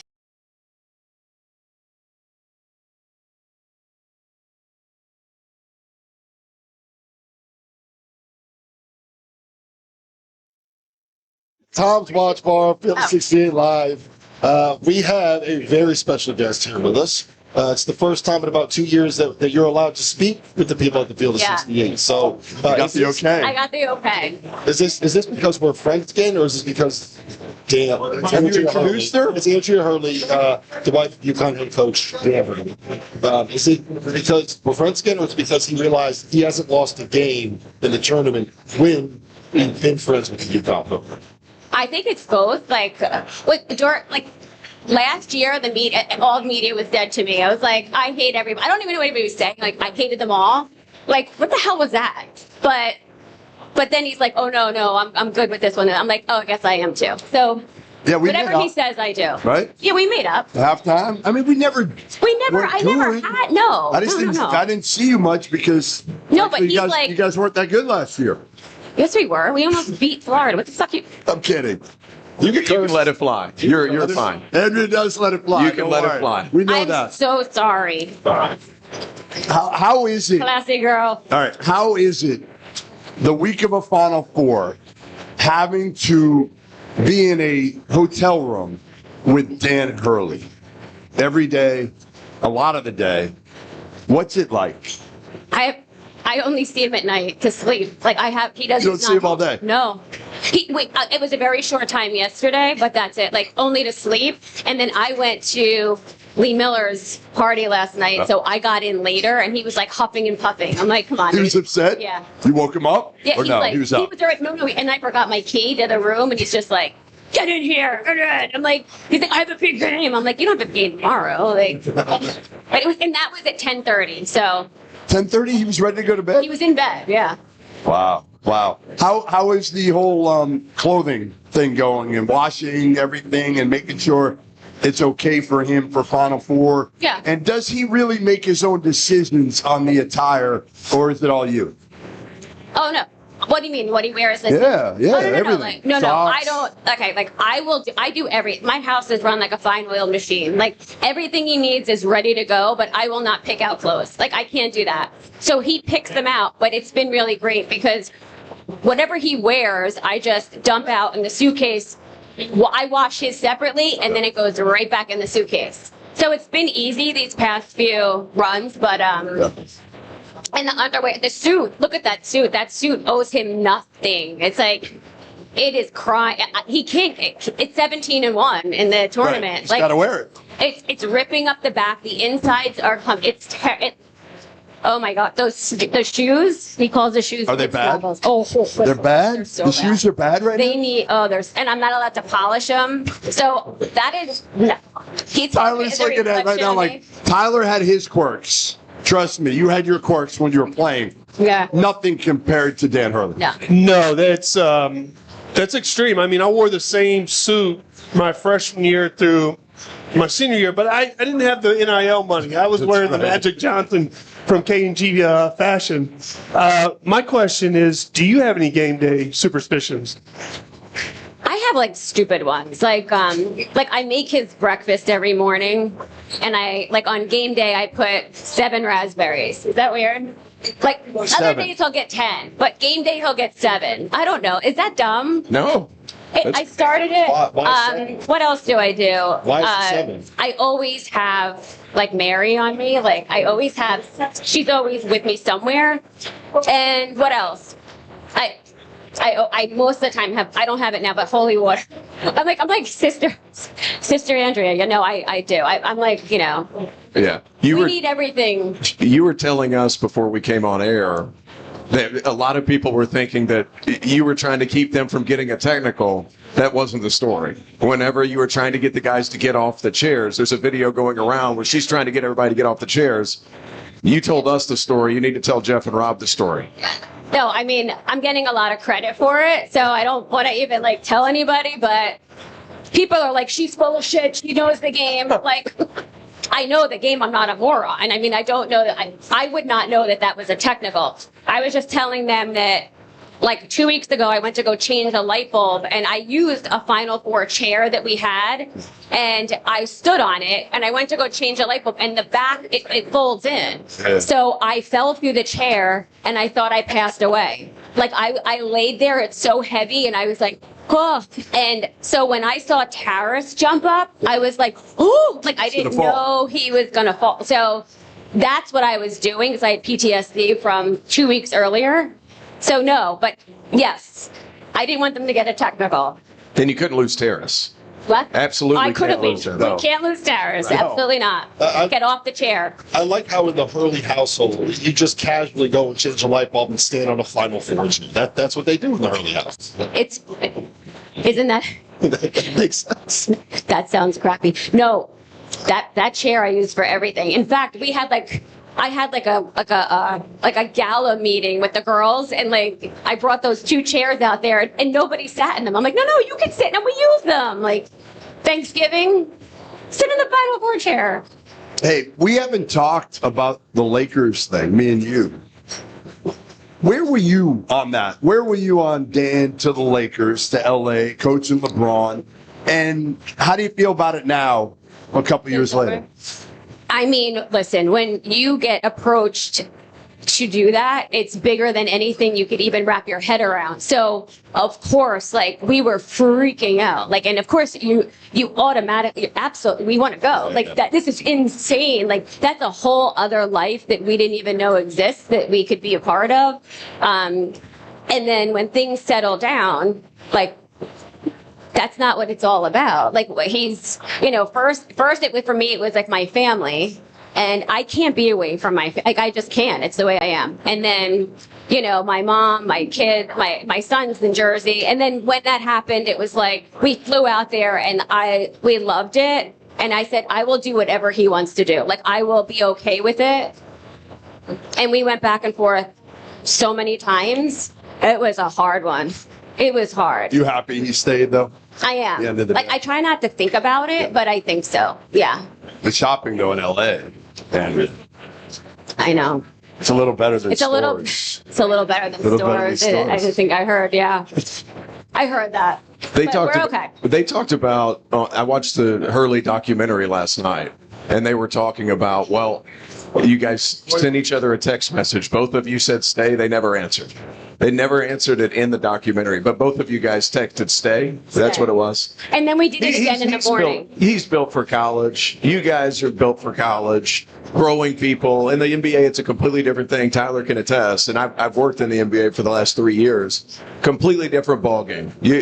Dan's been great about molding young people and getting them to play their best, and you guys are built for that, it seems. We're simple. Like, we really are. Like, we're about, like, family, the kids. Like, I couldn't stop thinking of all our players. Like right now, it's like I can't even wrap my I'm gonna cry. I can't wrap my head around this ending and like not seeing that team on the floor. Like Alex. Caravan, right? When Caravan plays his last game, look at you. I know. Like, think about that. Like, you've known that kid. Year. You've seen him. I know. Grow up from a kid. Mm-hmm. Like that. It happens every year. But with Alex, I assume more than most, no? Yeah. So, like, I just kept talking. Like, during the Duke game, I'm like, it's okay. Like, it's Duke. It's fine. It's like, And then when I knew we could go on, like, I taught, you're in your head. When that thing, I'm like, we just have more time with these kids, especially Alex and Taras, all of them. I can't imagine. It's going to be messy. You're going to ball. Yeah. No matter what. No matter what. Right? No matter what. You are absolutely. And it's not that we lost. It's or won. It's that they're gone. It's because they're gone. Right. People see Alex now and kind of the man that he's grown into, but you saw him when he was redshirting as a freshman, as what did Dan call him? Awkward and weird when he first got awkward. there. What was Alex like before he kind of came for out him of to call shell? Anybody awkward and weird? I know. But it was a different awkward and weird. Yes. It was different. He's just, oh my gosh. Like, he was weird. He was like very, he's still, if you look at him right now, he still has young Alex in him because he's supposed to be like the leader, he's the captain, he's the leader, but you could see him out there and they're like, so he tries to pull the team together and he starts yelling at them and you can tell he's like, oh, sorry. He can tell like, oh, come on, guys. He like yells and then he feels bad. He's just the biggest heart and oh my goodness, he's ours forever. He's what's right about college basketball. Mm-hmm. Alex Caravan, Tyler, you were a winner. You watch Alex Caravan. Yeah, and I think the thing that makes him really special is he stayed at UConn for so long, and in this era, you don't get guys that are, so loyal like that. Everyone's quick to leave. So also says a lot about Coach Hurley and what he's built at UConn. So that's good to see, because a lot of fans, they watch a kid come in their freshman year and they get to see him grow as a player. And so Coach Hurley's really done a good job at UConn. He loves your husband as a coach. I've loved the antics. I know a lot of people. Well, apparently they're okay now. Winning fixes everything. Now he's now he's great. But last year he was, some morons were comparing. He was a monster. He says it. He was a monster. Get out of here. Andrea, I gotta know. So you've seen the clip. I'm now sure you've seen it by now, where he goes head to head with Roger Ayers and he's skulking around, and the suit jacket is hanging off of his shoulder. When you're watching this, what are you thinking? And two, what are you saying to him after that? Well, I didn't see that in real time. I saw it later. I said, "What the hell are you doing?" He's like, "That's my guy." How many favorite refs does Dan Hurley have? One. That's right. And that's him. He likes one. One. So he's like, "That's my guy," and they talk like they have this relationship that they've always had. So when he came over, it could have been anyone. He could have just been like, technical, like, get the hell out of here. He was like, that's his guy. They were like talking all the, they have a good relationship, and that wasn't anything. Nice try, though. Yeah, obviously the shot that Mullins hit has got to be up there as your favorite as far as singular moments. Is there anything else that sticks out to you over the last, 5-6 years that Dan's been there? Is there one moment besides the Mullins shot, or is it kind of an accumulation of everything? It's everything. In this sport, there's so much that goes on, and I have like a teacup brain, so like all of that falls out, and I'm like, just the way I don't remember anything, and I'm just like, I'll be like, even I said, did we play Illinois this year? He's just like, wow, but we did. I just don't. Listen, I retain what I need to retain. I do remember a shot from Stan Robinson at Rhode Island that we won the game. That was amazing, but this, I won't ever forget this. Oh. This is never leaving the brain. I don't think anybody will. I don't think anybody will. How many times have we watched it? How many times have we already watched that shot? So it's many. embarrassing. I've probably wasted a solid 2 hours of my life watching those highlights. Minimum. The reaction. And It was incredible. We saw each other at halftime, and I'm like trying to console her. Can I say what I asked? What I asked you if you had already had? What I asked if you had at that point, any gummies? Oh, yeah. You were like, I'm not going to say your response, but it was no. No. You hadn't. But If I had them, I felt would've. like you needed them at that point. Yeah. And second half, it had to be like surreal, right? Well, because like they were chipping away, but then it just didn't seem like, Ashley was like, I'm just like, okay, they're not playing great, whatever. And they came back out at halftime, and she's yelling at Kamani and saying like, this is not how we play, we're better than this. And I'm like, ew, stop, they're doing their best, what do you think? And then I'm just like, oh, they're really, and then they're chipping away, but so is Duke. So like, when I looked up, I was like, wow, they're really closing this. And then I was like, okay, you don't want to lose by a large margin, but you also, come on, you're right there. You don't also want to lose by 1 or 2. All right, give me. Ready? This is going to be a good one. Go ahead. Give me the most embarrassed you've ever been of your husband. I'm so numb. Most embarrassed. Give me something he did that you were just like, oh, man. I just can't believe the he did one that he just did. When the ref turned around and he said, "Don't you know who I am?" or something like that. That was bad. Come on, dude. Did you yell at him afterwards? Yo. Can't do that. Can't do that. You didn't like that one. Pull yourself together. Yeah. Like I said, everybody thinks like I am the most supportive wife. Trust me, I do. And he listens to you. I will give myself the credit because my house is run like a fine oil machine. He has everything he ever needs. I take care of everything else so he could do what he needs to do.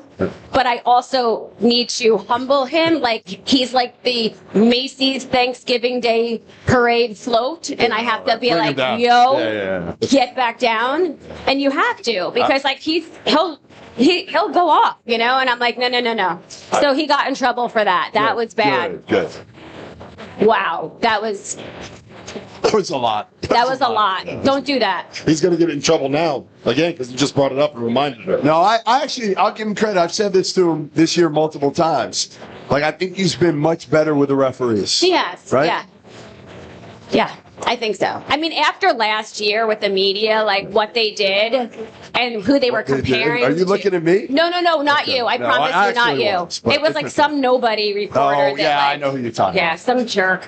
But we won't say his name. Yeah, I won't say his name. I don't even know his name. All right, I know it. But like after that, I was like, are you kidding me? Like, that's insane. Like, basketball is vicious. You want to see what vicious is, and you want to see people. Follow me into an away arena, and you will literally, I can't, and I say everything, I can't say what. So, and then you're going to yell, you think he's out of control? Stop. Like, no, the fans are ruthless. They are ruthless. And while your husband at times can be ruthless to officials, I will say this, there's nobody better to his players than Dan Hurley. And nobody. They say, I mean, we don't have to prove anything to anybody else. We know what we have in our family. It's a family. I mean, the players, the players' families, like, that's not easy to do, especially today. And there's not one kid or one set of parents on our team that there's any issue. Like, we had Braylon Mullins' dad on the other day, Josh. They're the best. I mean, he couldn't say enough good things about, and he doesn't need to say that. No. But they also, I think he's still here right now somewhere. Yeah, he's here. He's hanging out. He's out there. Yeah, they're out there. Yeah, like. Yeah, no. I mean, you're gonna get tough love. You're gonna get they know what they're getting into. He didn't start coaching yesterday. That's right. So you're gonna send him here. You're gonna, this is what it is, and everybody buys in. And when you buy in, it's like we all just are so close. It's like it is a family. We're not, And I didn't realize that most programs are not like that. No, I didn't not know all that. of them are. Right, most of them are not. So we're very fortunate. That's why the 4 teams that are here, they all have culture. Yeah. They all have really strong culture right now, and that's part of the reason they're here. Listen, it's very important. Thanks for coming on. Oh my God. I think you behaved yourself. I think honestly, I would have loved to. Yeah, I'm gonna tell Dan. I'm gonna text him. I don't think there was anything, right? It's pretty good. Ashley agrees. She says you were on your best behavior. So we'll do it again next year, every year. Yeah. All right. Should I say? Yeah, say whatever you want. Yes, you should. Whatever it is, you should say it. And Ashley's like, you did well. Cut your losses now. But you can say whatever you want. The mic is yours. Okay, I'm going to say it. Okay. St. John's fans, I grabbed Mrs. Patino at the end of the game. That's actually the Big East thing. And I was like, how do you do this? And she is the sweetest person. And I love talking to other wives. And I'm like, I was rooting for St. John's. Do I want to play them? Probably not, but I didn't want to play Duke either. So we were rooting for St. John's. Yeah. And then when we went to the game, all those St. John's fans were rooting against us. And that broke my heart. So you felt like they should be I'm going to stop Big East United. There. They should be Big East United. I thought. Yeah. So that's really sad. Doesn't always work that way. That's crappy. They might hate you. That's crappy. You've won 2 titles in the last 3 years. They're probably a little bit jealous. Come on. They're there. They're right there. That was crappy. I'm with you, but you know what? Tyler Hansbrough is never rooting for Duke. That's right. No, absolutely not. And that will forever be one of my favorite shots in the tournament. I can't tell you how excited I was. I thought the game was over when you guys hit that shot. Everyone at the bar I was at, we started running around high-fiving. Were you? You were high-fiving people. High-fiving randos everywhere. Everybody was, it was a great moment. We needed video of that. We needed video. I know. All right, Andrea, listen, appreciate it. Thank We're going to get you out of here now before you get in any more trouble. Okay. And we'll see you tomorrow at the game. Yes.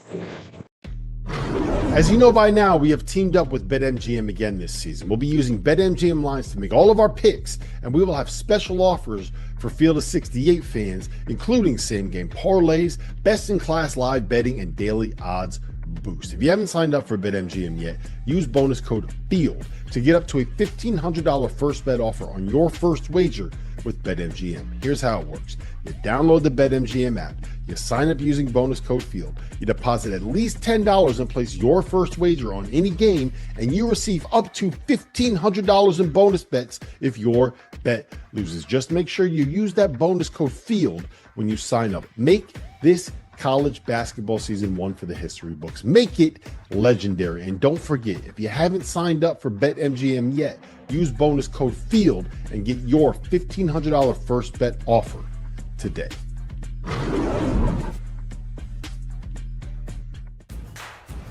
People, they're good. Good for laughs, for snorts, for cries, and goodbyes. People are good for doing nothing. Or getting up to something. People are good for squad goals. And squad. People are good for these kinds of cheers. And these kinds of cheers. People are good. For you. Jim Beam. Best enjoyed together.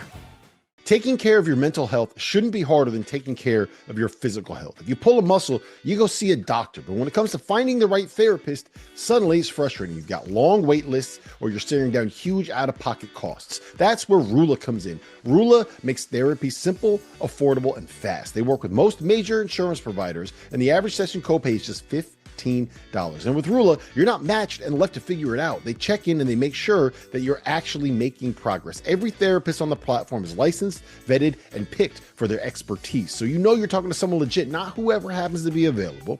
You answer a couple questions and Rula connects you with an in-network provider who actually fits your needs. You can be talking to a therapist as soon as the next day. Thousands of guys have already used Rula to get the care that they need.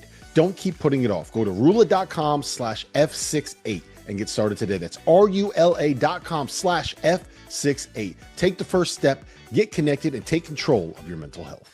It's 2026. Everything in our world has leveled up. Our phones are supercomputers, your car parks itself, but your razor is still flimsy and overpriced. That's where Harry's Plus comes in. Harry's Plus has an advanced pivoting system to reach every corner of your face. It has refined blade tech for a close and smoother shave and has a weighted metal handle for added control and comfort. Most importantly for me, Harry's Plus has German engineered blades that are honed at 3 different angles to cut hair cleanly and without razor burn. I may have a beard, but I still need to shave my neck to make sure I don't look like Paul Gasol. And with Harry's, I have never dealt with razor burn, painful bumps, or the kind of nicks and cuts that you get with drugstore blades. If you don't love your shave, Harry's will make it right, no questions asked. There's zero downside to giving it a shot. For a limited time, our listeners get the Harry's Plus trial set for only $10 at harrys.com/F68. This set includes all new Harry's Plus razor, 1 refined 5-blade cartridge, a 2-ounce foamy shave gel, and a travel cover to protect your blades on the go. Just head to harrys.com/F68 and tell them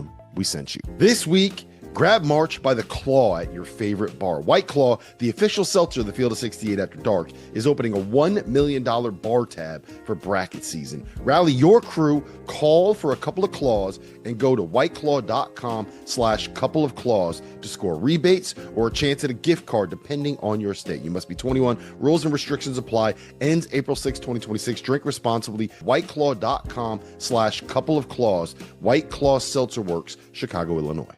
Today's episode of the Field of 68 is brought to you by Mando. Some men mask their BO with sense. Mando men get the job done right. Mando whole body deodorant was created by a doctor who saw firsthand how normal BO was being misdiagnosed and mistreated. You want a solid deodorant stick? Mando's got one formulated and powered by a mandelic acid to stop odor before it starts. You like spray bottles? Mando's is aluminum free and ideal for hard to reach places. All Mando products are baking soda and paragon free, and it's safe for anywhere on your body. Pits, balls, thighs, folds, feet, even the grundle. It's perfect for me this time of year. I'm spending 15 hours a day in an arena that hasn't had the AC turned on yet. If I didn't have Mando products, I might smell like the guy sitting next to me on press row, because Mando is clinically proven to control odor better than Old Spice. Want to try America's #1 whole body deodorant formula right now? You can find it in Walmart and Target and other retailers across the country. But for the best deals, go to shopmando.com and use code F F68 for 20% off at checkout. March Madness is here, and you know what that means. It's a time of excitement and a time when legends are forged. In other words, it's a time to wear chubby. Skies out, thighs out, baby. It's getting warmer. The clock's moved up an hour, and it's time for Chubbies. Chubbies was founded in 2011 by a group of friends with a simple mission: rid closets of uncomfortable clothes and put the fun back in functional fits. They set out to create shorts, trunks, and polos that put personality back into your wardrobe with fits that look good and feel even better. Chubby shorts aren't just insanely comfortable. They're built with premium fabrics that are quick drying, wrinkle resistant, and antimicrobial. Chubbies keeps you comfy, casual, and dangerously confident. For a limited time, Chubbies is giving our listeners a 20% off discount with code F68 at chubbiesshorts.com. That's 20% off your order with code F68. Give your thighs the VIP treatment that they deserve. Support our show and tell them we sent you. Welcome back. Tom's Watch Bar. We are live here at Field of 68. I got Terrence Oglesby, Norm Roberts, Mike LaTulip, Illinois' own Mike LaTulip, Illinois legend. Gosh. Jersey in the rafters. God, no. Mike LaTulip. God, no. And we got Jersey in the jersey, just like in a locker in the practice facility. That was about the extent of it. Jersey in the background of your podcast setup that's sitting behind the right. How about this? Jersey on the top shelf of my closet at home. That's where his jersey's in the rafters. My jersey is behind, like, closed somewhere at home. I'm just glad that you're finally admitting that you flip-flop. I've never not admitted that. Flip-flopper. He's a flip-flopper. He was a Wright State alum. Now he's an Illinois alum. Whoever's winning championships and cutting down nets, that's who the Tulip's playing. He's part of the history. 2 degrees. 2 degrees. There's a hire that we haven't really talked about yet on the show because it happened kind of in the middle of one of the craziest Elite Eights that we've seen in a long time. And that's Luke Murray, UConn assistant coach, who's taking over at BC. We'll talk about the hire here and the adjustment in a second. See, I'm going to you first. You did a bunch of BC games this year. You covered the ACC for the ACC network. You know that league and you know that program. Is it possible to turn that thing around? Like, can you get BC going in the right direction? In terms of turn that thing around, what does that mean? Does that mean going 500 in league? I think it is possible. It's an uphill battle because you talk about being probably the third, fourth, maybe even the fifth sport on campus. That's what makes that job so hard before we even start talking about the funding. So for Luke Murray to take that job, to me, like, he's up for the challenge. He wanted to be in a city. I think he's the right guy. If it can happen, it will happen with Luke. To me, it's just such an uphill battle compared to the funding some of the other programs in the conference have. I think it makes it really, really difficult. Yeah, there's got to be a care factor. There's got to be a care factor, and there hasn't been one for a long time. No, since Al was there. Yeah, there's got to be true support, true care factor with the team. Now, Luke's going to bring a wealth of knowledge. He's won a lot of championships with Hurley. He knows how to coach. He knows how to recruit and bring in players. But the bottom line is he's going to have that NIL money to give him at least a chance to get it going then. Well, I mean, that's going to be the biggest issue, right, Mike? It kind of comes down to just being as simple as, do you have the funds to pay the players that you want? Yeah, I mean, I think he's the basketball mind of Luke Murray, the tutelage under Dan Hurley. That's going to have to carry a lot of weight in the beginning to get the most out of the players he's going to get. And then the success would hopefully bring more, of a real infrastructure to then hit that jump off point. The problem is some coaches, because of the infrastructure currently, can't get to that point. That's the whole key. And to Norm and T.O.'s point, the coaching's gotten better in that league, period. I think Florida State got better with Luke Klaus. I think there's a number of schools. I mean, obviously Will Wade, he's in and he's out, but Ryan Odom, this Jay Lucas, and if you're at the bottom of the league right now, it ain't getting any easier because there's all these new coaches that have come into the league. So I think the expectations are important because it's 2009 last NCAA tournament. Yeah. Or was that Tyrese Rice? Yes. Yeah, that's a long time. So you could look at that hey, expectations are low, but you could also look at it as if he gets them to the tournament and year one or year two, he's doing the Lord's work. He really is. That's what it comes down to, really. Can he get there for 2-3 years, get enough funding? well, let's be honest, he's going to try to get another job somewhere because Boston College, you got to think like hockey's a huge deal at Boston College. Football, they've invested a lot of money there. They're still terrible, but they've invested a lot of money. So to me, can Luke get in there for 2-3 years? I think another important piece of this, guys, you know, he was with Hurley forever. He was with him at Wagner. He was with him at Rhode Island. One of the things that people knew Luke for early in his career was his ability to spot talent. Now, I think that has to be priority number one, finding diamonds in the rough, much like the kid that played at Furman, for example, Wilkins, who's from that area. You have to be able to find different guys that might not be in the top 100 because they're not going to just run in droves to go play at Boston College. He has to change that by getting a couple of guys that stand out. Kai Bowman comes to mind. Jerome Robinson comes to mind. Guys like that. I guess the thing that helps, though, is he's at a place where they're not going to be worried about, hey, our recruiting class is ranked here or there, whatever. That's a big point, He's at a place where he can go get the guys he likes, fit his system, and can play for him, rather than being at a place where people are so worried about what's your ranking, who'd you get in the portal, that type of stuff, basically. I guess my biggest question would just be, what set this job apart? In my mind and my thought process, I would think that they would have had at least to convince him or make some kind of commitment to helping him get the funding that he's going to need to be competitive at least. Because otherwise, you know, obviously him and Kamani have been, you know, every year we roll around, they win, they have another great year. And those are two guys that sit at the front of the bench who are always constantly in rumors of potentially taking a head coach job. And I'm sure they've had offers before and turned them down. And I heard Coach Hurley talk about it a little bit in one of his press conferences about him wanting to make sure that those guys are taken care of so that they wouldn't just have to jump on the first opportunity either. They want to be able to take a job that sets them apart. They'll have a chance to be successful and carry on and start off their career as head coaches. So I would think there would be something that they kind of worked out between him and the university where it's like, you know, no, we're going to make it a point to give you a chance to at least be competitive and successful. I think that you're thinking wrong. I don't think that they are giving him the money that you probably would need to be able to win at BC. How does this affect UConn, though? Like, we know Luke's kind of got the rep of being the guy, Jarrell, that is the X's and O's, the guy that watches all this random EuroLeague stuff. If you watch the early UConn games this year, instead of doing a challenge like this, they're doing the soccer VAR thing because of all the EuroLeague stuff that they watched. What happens to UConn, to the way that they run offense? Do you think that this impacts the UConn program with him leaving? It won't impact them this weekend. Going forward, I think that's a little bit of a different story. But at the end of the day, let's not make it too complicated. Dan Hurley's Dan Hurley's team. He's not going anywhere. He's going to be there. The system and a lot of the stuff that they do and they run is already in place. So it's not going to be a ton of turnover. Obviously, that void will have to get filled as well too. But one of the most impressive things about me, and like you say, it's not just UConn, it's basketball in general. You see it a lot in the NBA now either.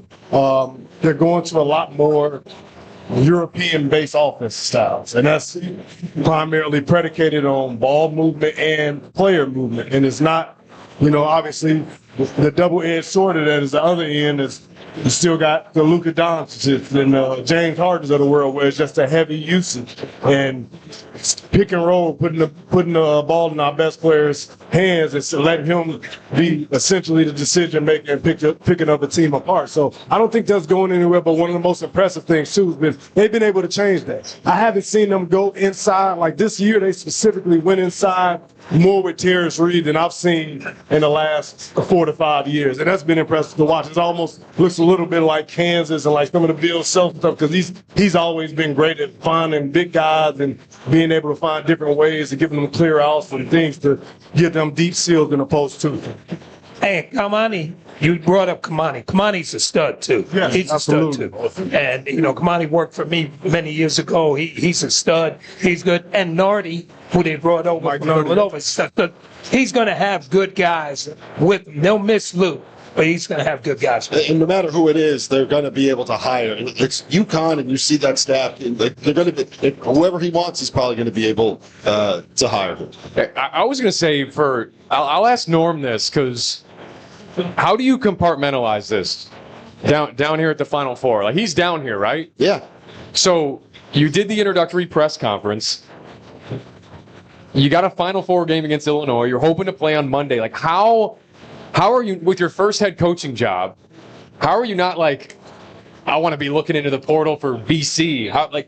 Well, we're focused on Keaton Wagler. Like, how are you compartmentalizing that? Yeah, you got to multitask. You're doing that too. Yeah. But you're focusing on. So you think he's got to do both, right? And I would imagine, so it depends on who's doing the scouts too. Right. So it may be Kamani doing the scout, and maybe Nardi doing the scout, maybe he's not. And maybe they set that up because when he did his press conference, they know he's moving on. But so let these other guys take it. You just chime in and do what you normally do during the year. So I think he can multitask. And it's a hell of a recruiting pitch.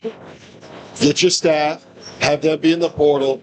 Oh, head coach can't talk to you yet. He's coaching in the Final Four. He'll call you after he cuts down the nets at the Final Four. That's a nice recruiting pitch. Yeah, absolutely. I mean, just considering being 3 out of the last Final Fours, too. I mean, he's had that experience. I'm really interested to see how this goes because, you look at the funding.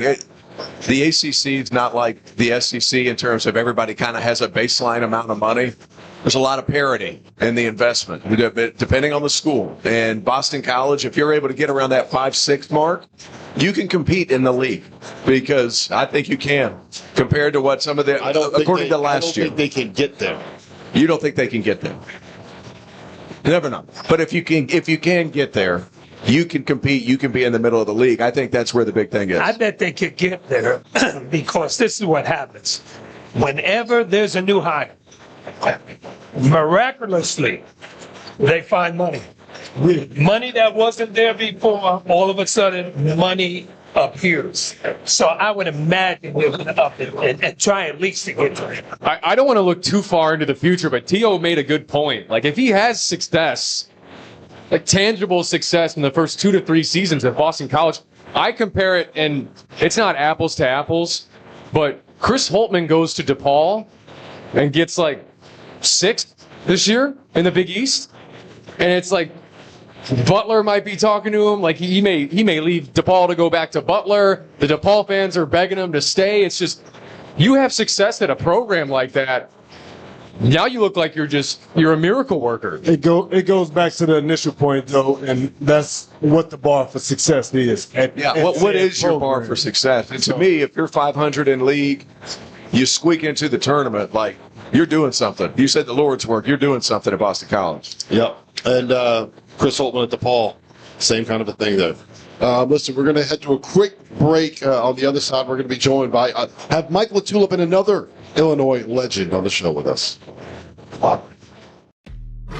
As you know by now, we have teamed up with BetMGM again this season. We'll be using BetMGM lines to make all of our picks, and we will have special offers for Field of 68 fans, including same-game parlays, best-in-class live betting, and daily odds boost. If you haven't signed up for BetMGM yet, use bonus code FIELD to get up to a $1,500 first bet offer on your first wager with BetMGM. Here's how it works. You download the BetMGM app, you sign up using bonus code FIELD, you deposit at least $10 and place your first wager on any game, and you receive up to $1,500 in bonus bets if your bet loses. Just make sure you use that bonus code FIELD when you sign up. Make this college basketball season one for the history books. Make it legendary. And don't forget, if you haven't signed up for BetMGM yet, use bonus code FIELD and get your $1,500 first bet offer today.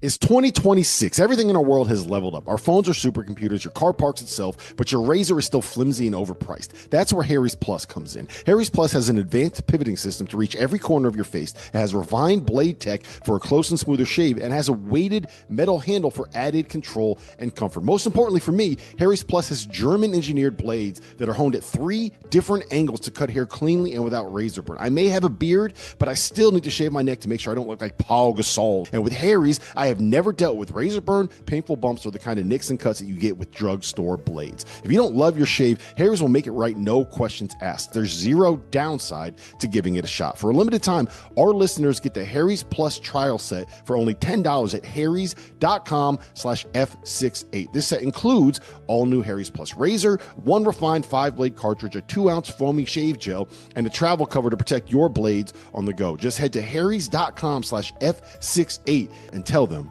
we sent you. Today's episode of The Field of 68 is brought to you by Mando. Some men mask their BO with sense. Mando men get the job done right. Mando whole body deodorant was created by a doctor who saw firsthand how normal BO was being misdiagnosed and mistreated. You want a solid deodorant stick? Mando's got one formulated and powered by a mandelic acid to stop odor before it starts. You like spray bottles? Mando's is aluminum free and ideal for hard to reach places. All Mando products are baking soda and paragon free, and it's safe for anywhere on your body. Pits, balls, thighs, folds, feet, even the grundle. It's perfect for me this time of year. I'm spending 15 hours a day in an arena that hasn't had the AC turned on yet. If I didn't have Mando products, I might smell like the guy sitting next to me on press row, because Mando is clinically proven to control odor better than Old Spice. Want to try America's #1 whole body deodorant formula right now? You can find it in Walmart and Target and other retailers across the country. But for the best deals, go to shopmando.com and use code F68 for 20% off at checkout. March Madness is here, and you know what that means. It's a time of excitement and a time when legends are forged. In other words, it's a time to wear chubby. Skies out, thighs out, baby. It's getting warmer. The clock's moved up an hour, and it's time for Chubbies. Chubbies was founded in 2011 by a group of friends with a simple mission: rid closets of uncomfortable clothes and put the fun back in functional fits. They set out to create shorts, trunks, and polos that put personality back into your wardrobe with fits that look good and feel even better. Chubby shorts aren't just insanely comfortable. They're built with premium fabrics that are quick drying, wrinkle resistant, and antimicrobial. Chubbies keeps you comfy, casual, and dangerously confident. For a limited time, Chubbies is giving our listeners a 20% off discount with code F68 at chubbiesshorts.com. That's 20% off your order with code F68. Give your thighs the VIP treatment that they deserve. Support our show and tell them we sent you. Backfield of 68 live from Tom's Watch Bar. You can definitely tell the energy is picking up. We're getting close to the game, obviously on the eve of the Final Four. John Martin, Jeff Goodman, Coleman Hawkins is in the building, Jarrell McNeil, Mike Latula. Coleman, we'll just welcome to the show, first of all. Thank you. A lot of Illinois rep right now. A lot of 40%. We're taking over. We're taking over here. Yes. To see Illinois back here, first time in 21 years. Just a party and, you know, what it means to you to see that happen. Yeah, I mean, to me, it's everything.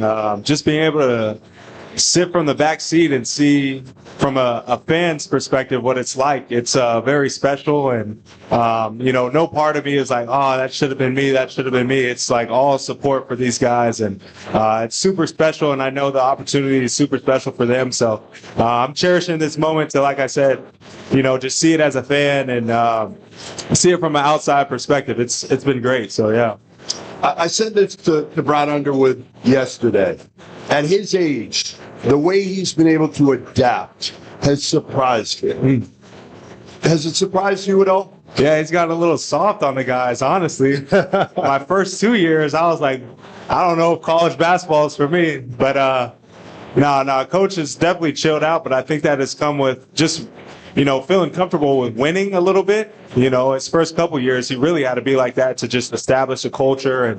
And, once he got guys who were able to come back and, take on the job that he's had to do when it's just him trying to lay down a foundation. You got guys like Io, Kofi, myself, Trent Frazier, DeMonte Williams, who he can kind of sit back and take the back seat now, and he doesn't have to, go all in and think it's just him. But it's been great to see how, like you said, getting older, he's still been able to be a great head coach and kind of take a backseat role and not have to yell as much and kind of chill out a little bit. I bet you yelled a lot at you in your freshman year. Yeah, he did. I made a lot of mistakes as a freshman, and he was on my butt. So it only helped, though. Tell us a little bit about what you think sets this team apart or what makes this group special, just from you on the outside looking in and watching. Yeah, I mean, from my perspective, going down to Champaign, going to work out with them, that was a team who felt like to me loved to be in the gym. Sometimes, I'm not going to lie, I hated going back in the afternoons, but they were in there blasting their music, having fun. Every guy was rotating in and out the gym, whether it was the weight room, whether it was on the court. So they live in the gym. They seem connected. They seem like they have great connectivity. And for almost like a young group, they have a sense of maturity on the court. They don't let things faze them. They stay level-headed. All the guys are humble, and it looks like they're playing for themselves. So it's just been great to see that, and it just seems natural. It seems real. It doesn't seem like anything is forced, and they're all bought in. How about the development? Your development individually, even when in your 4 years at Illinois, and then each of these guys, like how Trent developed, how Terrence Shannon developed from year 1 to year 2, like the freedom they play with offensively, the style that they have, like how did that help you specifically from when you came into Champaign to when you left? Yeah, I think it's really established in the summertime. Like, these summertime workouts, we're on the court for maybe an hour, but then we stay around and just hoop all the rest of the day or come back and hoop. And that's kind of where the confidence is just instilled. When you get to go out there and play 5-on-5 with guys who want to just get better, and you don't have to worry about what shots you take, you don't have to worry about any of that stuff. You just get better. And I think it was all established over the course of time in the summer. No one's on campus. There's no distractions. And then when you match that with guys who want to hoop, and then going into the fall with a coach who pushes you and encourages you and just, is all in on you to make his team better and make the guys around him better. It just lifts your confidence. And for me, it just took a level of not caring as much, I don't think these guys care as far as like making mistakes. I was more of that type because, you guys saw like I was an emotional player or whatever. No. But that just came with like almost being insecure about making mistakes. But these guys play free, and a lot of the time, like, coach lets you make mistakes, and he lets you know about it, but you're able to learn from it. Well, that's when I go back to the development piece of this. Like, I think back to, when you guys clinched the league in 2022 against Iowa, you hadn't played much. Yeah. Like the 2 months leading up to that, you hadn't played much, and you came into that game and had a double-double. And so you were kind of behind Kofi a little bit at the 5, at the 4. So to your point, like that, I can think in those moments, it's like, I can't make a mistake because I may be playing a complementary role, but that grew throughout your career. Yeah, no, for sure. But that pays tribute to the guys who were around me, who had faith in me and confidence in me.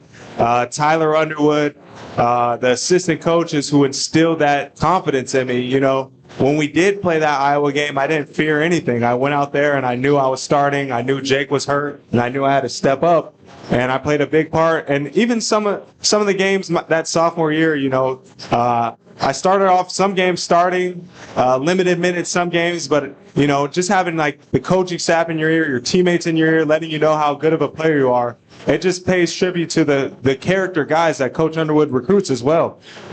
So I never shied away from those moments. It was just more so about, is this going to hurt me and the team? But then at the end of the day, I just went out and did it. And especially my senior year, when I went out and did it, really being carefree, that was when I kind of played my best ball. So, yeah. Putting a bow on your first year as a pro, I got to ask, you miss it? I wouldn't say that I miss it, but I do regret not just being as confident from the start. You know what I'm saying? Absolutely. I think a big thing was like looking back at it, I'm satisfied with what we did. Obviously, you're hungry for more, but I've been able to look back and just be so grateful for the opportunity that was given to me. It's like, we did so much in my 4 years. I'm forever grateful and so thankful for that opportunity. You know what I'm saying? Miss those charter flights though, right? Yeah, I do miss those charter flights for sure. No leg room on those American airline flights, and you got 5'2" dudes looking at you in the emergency exit. I'm like, come on, man. Let me get that seat off. Come on, man. But no, I definitely miss the fan experience, being able to go out and, having interactions with the fans because it's not as much in the G, but they still show support. But, I am satisfied with what we did in my 4 years, and I'm forever grateful for those opportunities. All right, so I got one for you. Did you regret leaving Illinois? Did you regret leaving? I know it was kind of. No, but I'm asking you. Let's got you, journalists. Like, I got to ask you. I want to know the answer. I know you're right now. You're like, really? I can't. You knew it was coming. You knew it was coming. I got a great statement for you. You made a lot of money, and hopefully you banked that money. Hopefully you buy 2 more cars. All right. How many cars we got now? Just one that I'm happy with. But to answer that question, like I said, I graduated from Illinois, I got my degree, and it was a free COVID year. Yeah. So do I regret it? It was never actually really supposed to happen, but I took advantage of the opportunity to make a business decision. Yes, sir. And graduated from Illinois, like I said. So I don't regret it. It's just the fact that I had to put on a different jersey, but it wasn't. How about, let me phrase it differently. Okay. You made a lot of money. You didn't win. You didn't win that year. If you had to do it all over again, and I said you could have gotten half the money and won, which would you have chosen? I would have chose the same route. Because that's fair. Everyone serves a purpose. Everyone's journey is different, and And you learned a lot that year. I learned a lot, and I'm grateful for the opportunity that was given me with my time at K-State too. So I don't think I would change anything. I made some great friends, met some great teammates, a great coaching staff, and I was surrounded by a great system over there, and. Like I said, I made great friends over there and had a great opportunity, and I don't think I regret that. Not necessarily the question, but I do think his situation was one of the most unique as well too, because we see it all the time. It's a fine line, and the Illinois fan base it was never a flip on you. Like, you know what I mean? Love him. Like most guys That's leave, the beauty. and they're like, oh, this MF. Right. You know what I mean? We hate him now. They love you. You still obviously identify wholeheartedly with the program. So just in this climate, I think it's just an interesting situation too, because you still got a home. For sure. You know what I mean? You're not like one of these guys, you took your extra year, you did what you needed to do, but you still got a home, and it's clearly with the Illini family. For sure, and I'm glad that the people do understand what it was, at the end of the day. I've been committed to Illinois since 2019. September 21st, 2019 was when I committed to the Fighting Illini, and I finished my career, March 2024. You know what I'm saying? So it's like, you can't truly knock it, because there's people who transfer 3-4 times, and like I said, it was a free year, free opportunity. And what doesn't get talked about enough is what were you, like 10 minutes a game your freshman year? I think it was 6. You could have left after the freshman year. That's what I'm saying. Like, you stuck it out, and you have a degree. Yeah. Like, that's what makes it different than, like, he played 2-3 years and he's coming back. Like, this dude's an alum and easily could have left after his freshman year to go find a different opportunity, but stuck with it. For sure. And I will say there were some schools recruiting me my sophomore year my name was never in the portal, but I have schools hitting me up, so it's like I could have entertained that. I never did. Yeah. I could have entertained schools my junior year, never did.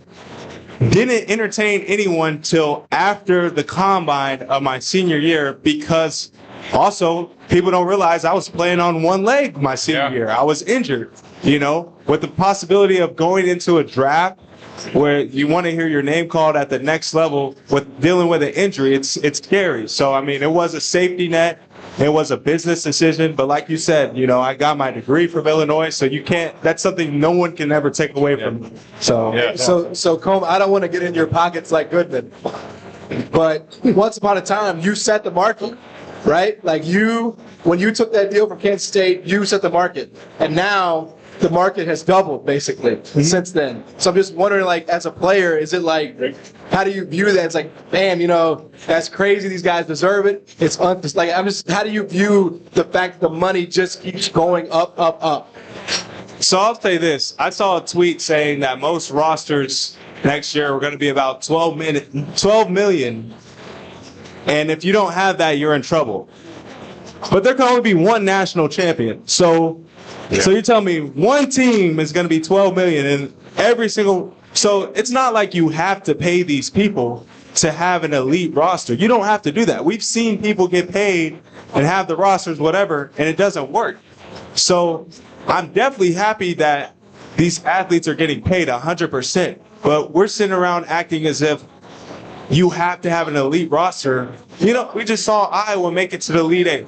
We don't know. Like, you know what I'm saying? Like, and we saw Kentucky not make it out of this first weekend. Yeah, so it's like, we can't sit here and be like, oh, this guy wants all this money. This guy, you don't have to pay this guy. You know what I'm saying? You could go find a gym like a Marcus Domas, a guy at a mid-major who's grateful for what they get and they know how to win and is going to be a gym rat. You don't have to pay these guys. So I'm definitely happy for these athletes that are getting paid well, 100%. But don't sit here and try to act like the most expensive roster is going to get you a national championship, because it's not. You can go, if these coaches want to do the work and find a Keaton Wagler like my man Coach Underwood did, then you could go do that. That ain't so easy. That ain't so easy. There's only one Keaton Wagler who obviously came in making very, very little money and turned into a top 10 pick. All right, I want to finish on this. Go ahead. We got to go to break, but I want the two of you with the Illinois chant here. Can we get this going? Yeah, let's go. Should I get out of the way? Get out of the way. All right, ready? Hey, Illini fans here. Ready? You good? Yeah. All right, let's get it. 1, 2, 3.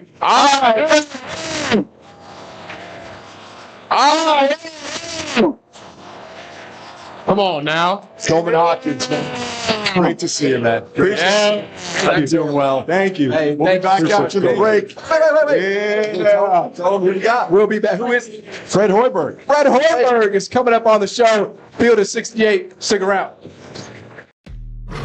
As you know by now, we have teamed up with BetMGM again this season. We'll be using BetMGM lines to make all of our picks, and we will have special offers for Field of 68 fans, including same-game parlays, best-in-class live betting, and daily odds boost. If you haven't signed up for BetMGM yet, use bonus code FIELD to get up to a $1,500 first bet offer on your first wager with BetMGM. Here's how it works. You download the BetMGM app, you sign up using bonus code FIELD, you deposit at least $10 and place your first wager on any game, and you receive up to $1,500 in bonus bets if your bet loses. Just make sure you use that bonus code FIELD when you sign up. Make this college basketball season one for the history books. Make it legendary. And don't forget, if you haven't signed up for BetMGM yet, use bonus code FIELD and get your $1,500 first bet offer today.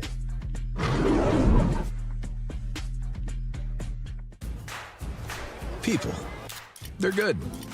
Good for laughs, for snorts, for cries, and goodbyes. People are good for doing nothing. Or getting up to something. People are good for squad goals. And squad. People are good for these kinds of cheers. And these kinds of cheers. People are good. For you.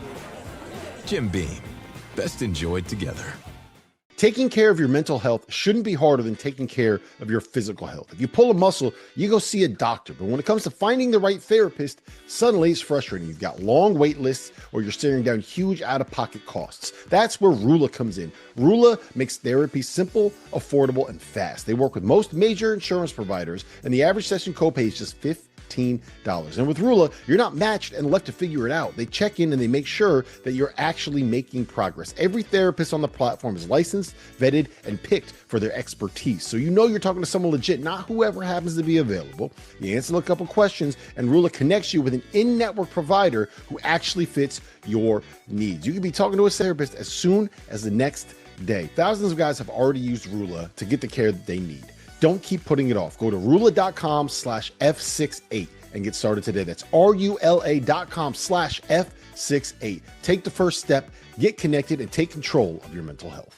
It's 2026. Everything in our world has leveled up. Our phones are supercomputers, your car parks itself, but your razor is still flimsy and overpriced. That's where Harry's Plus comes in. Harry's Plus has an advanced pivoting system to reach every corner of your face. It has refined blade tech for a close and smoother shave, and has a weighted metal handle for added control and comfort. Most importantly for me, Harry's Plus has German-engineered blades that are honed at 3 different angles to cut hair cleanly and without razor burn. I may have a beard, but I still need to shave my neck to make sure I don't look like Paul Gasol. And with Harry's, I have never dealt with razor burn, painful bumps, or the kind of nicks and cuts that you get with drugstore blades. If you don't love your shave, Harry's will make it right, no questions asked. There's zero downside to giving it a shot. For a limited time, our listeners get the Harry's Plus trial set for only $10 at harrys.com/F68. This set includes all new Harry's Plus razor, one refined 5-blade cartridge, a 2-ounce foamy shave gel, and a travel cover to protect your blades on the go. Just head to harrys.com/F68 and tell them we sent you. This week, grab March by the claw at your favorite bar. White Claw, the official seltzer of the Field of 68 After Dark, is opening a $1 million bar tab for bracket season. Rally your crew, call for a couple of claws, and go to whiteclaw.com/couple of claws to score rebates or a chance at a gift card depending on your state. You must be 21. Rules and restrictions apply. Ends April 6, 2026. Drink responsibly. whiteclaw.com/couple of claws. White Claw Seltzer Works, Chicago, Illinois.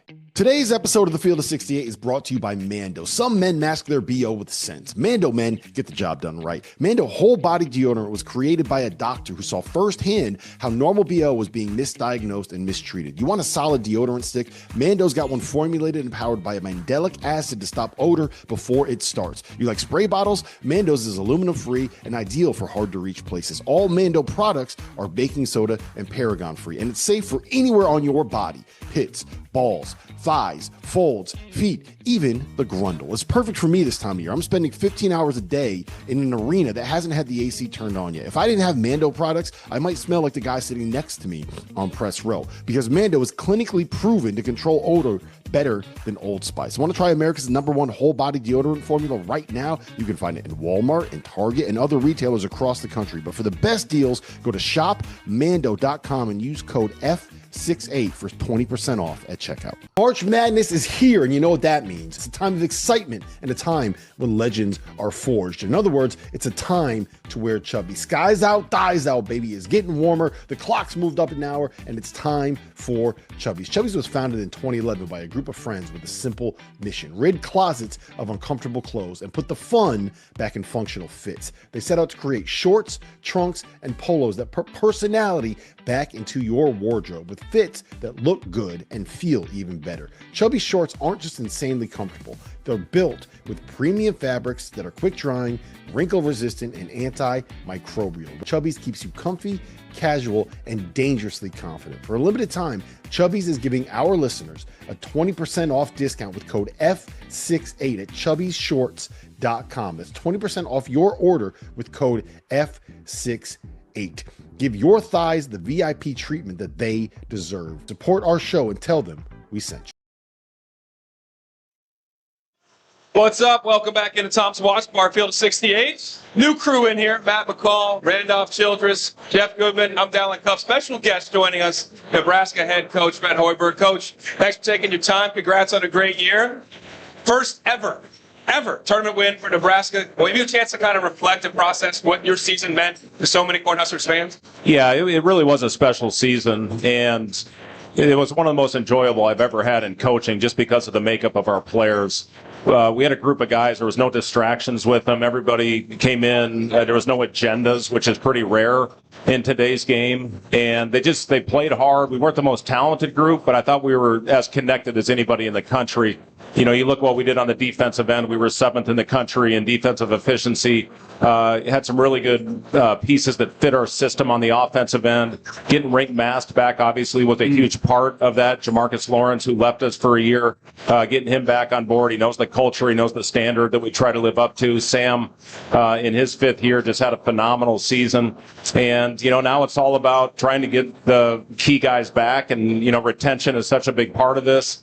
And we're working our butt, you know, right now. It used to be, Jeff, back in the old days, you could exhale and recharge. Now it's our busiest time of year. And, you know, it's all about putting our roster together, building off what we did this season. There was a lot of firsts, winning 20 in a row to start the season, getting all the way up to number 5 in the rankings, most wins in conference history with 15, getting a 2 seed. And then the biggest thing was getting those first NCAA tournament wins, and then the Vanderbilt game. That was as good a game as I have ever coached in. And the best game in the tournament. It was incredible in the atmosphere. You know, to share that with our fans. Mark Byington said it after that. He said it was the loudest atmosphere he'd ever coached in, and that's an SEC coach in a neutral site NCAA tournament game. So a lot of special moments this season, and just really, excited already about next year. So you mentioned next year.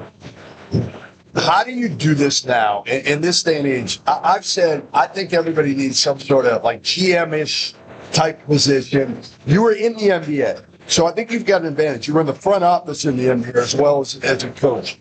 What is like the perfect scenario for you to try to figure this thing out, organized? Is there an ideal like setup? I don't know. I honestly, it's, until we have rules in place, it's really hard to navigate in this landscape. One thing I'm really happy with what our staff did last year is we really identified the players that fit who we were, who we wanted to be, and really players that related to our fan base. Whether we won or lost, this group of guys, it was a product on the floor that our fans could be proud of just because of how they played every game. So, that's really what we're doing now. We're trying to identify, and you hear all the rumors about who's going to be in the portals, and you do your behind-the-scenes work for when this thing hits on Tuesday. You're ready to start making calls. You're ready to set up Zoom calls. It's already hit, Fred. the portal. I don't know what you're talking about, Jeff. For months. Yeah.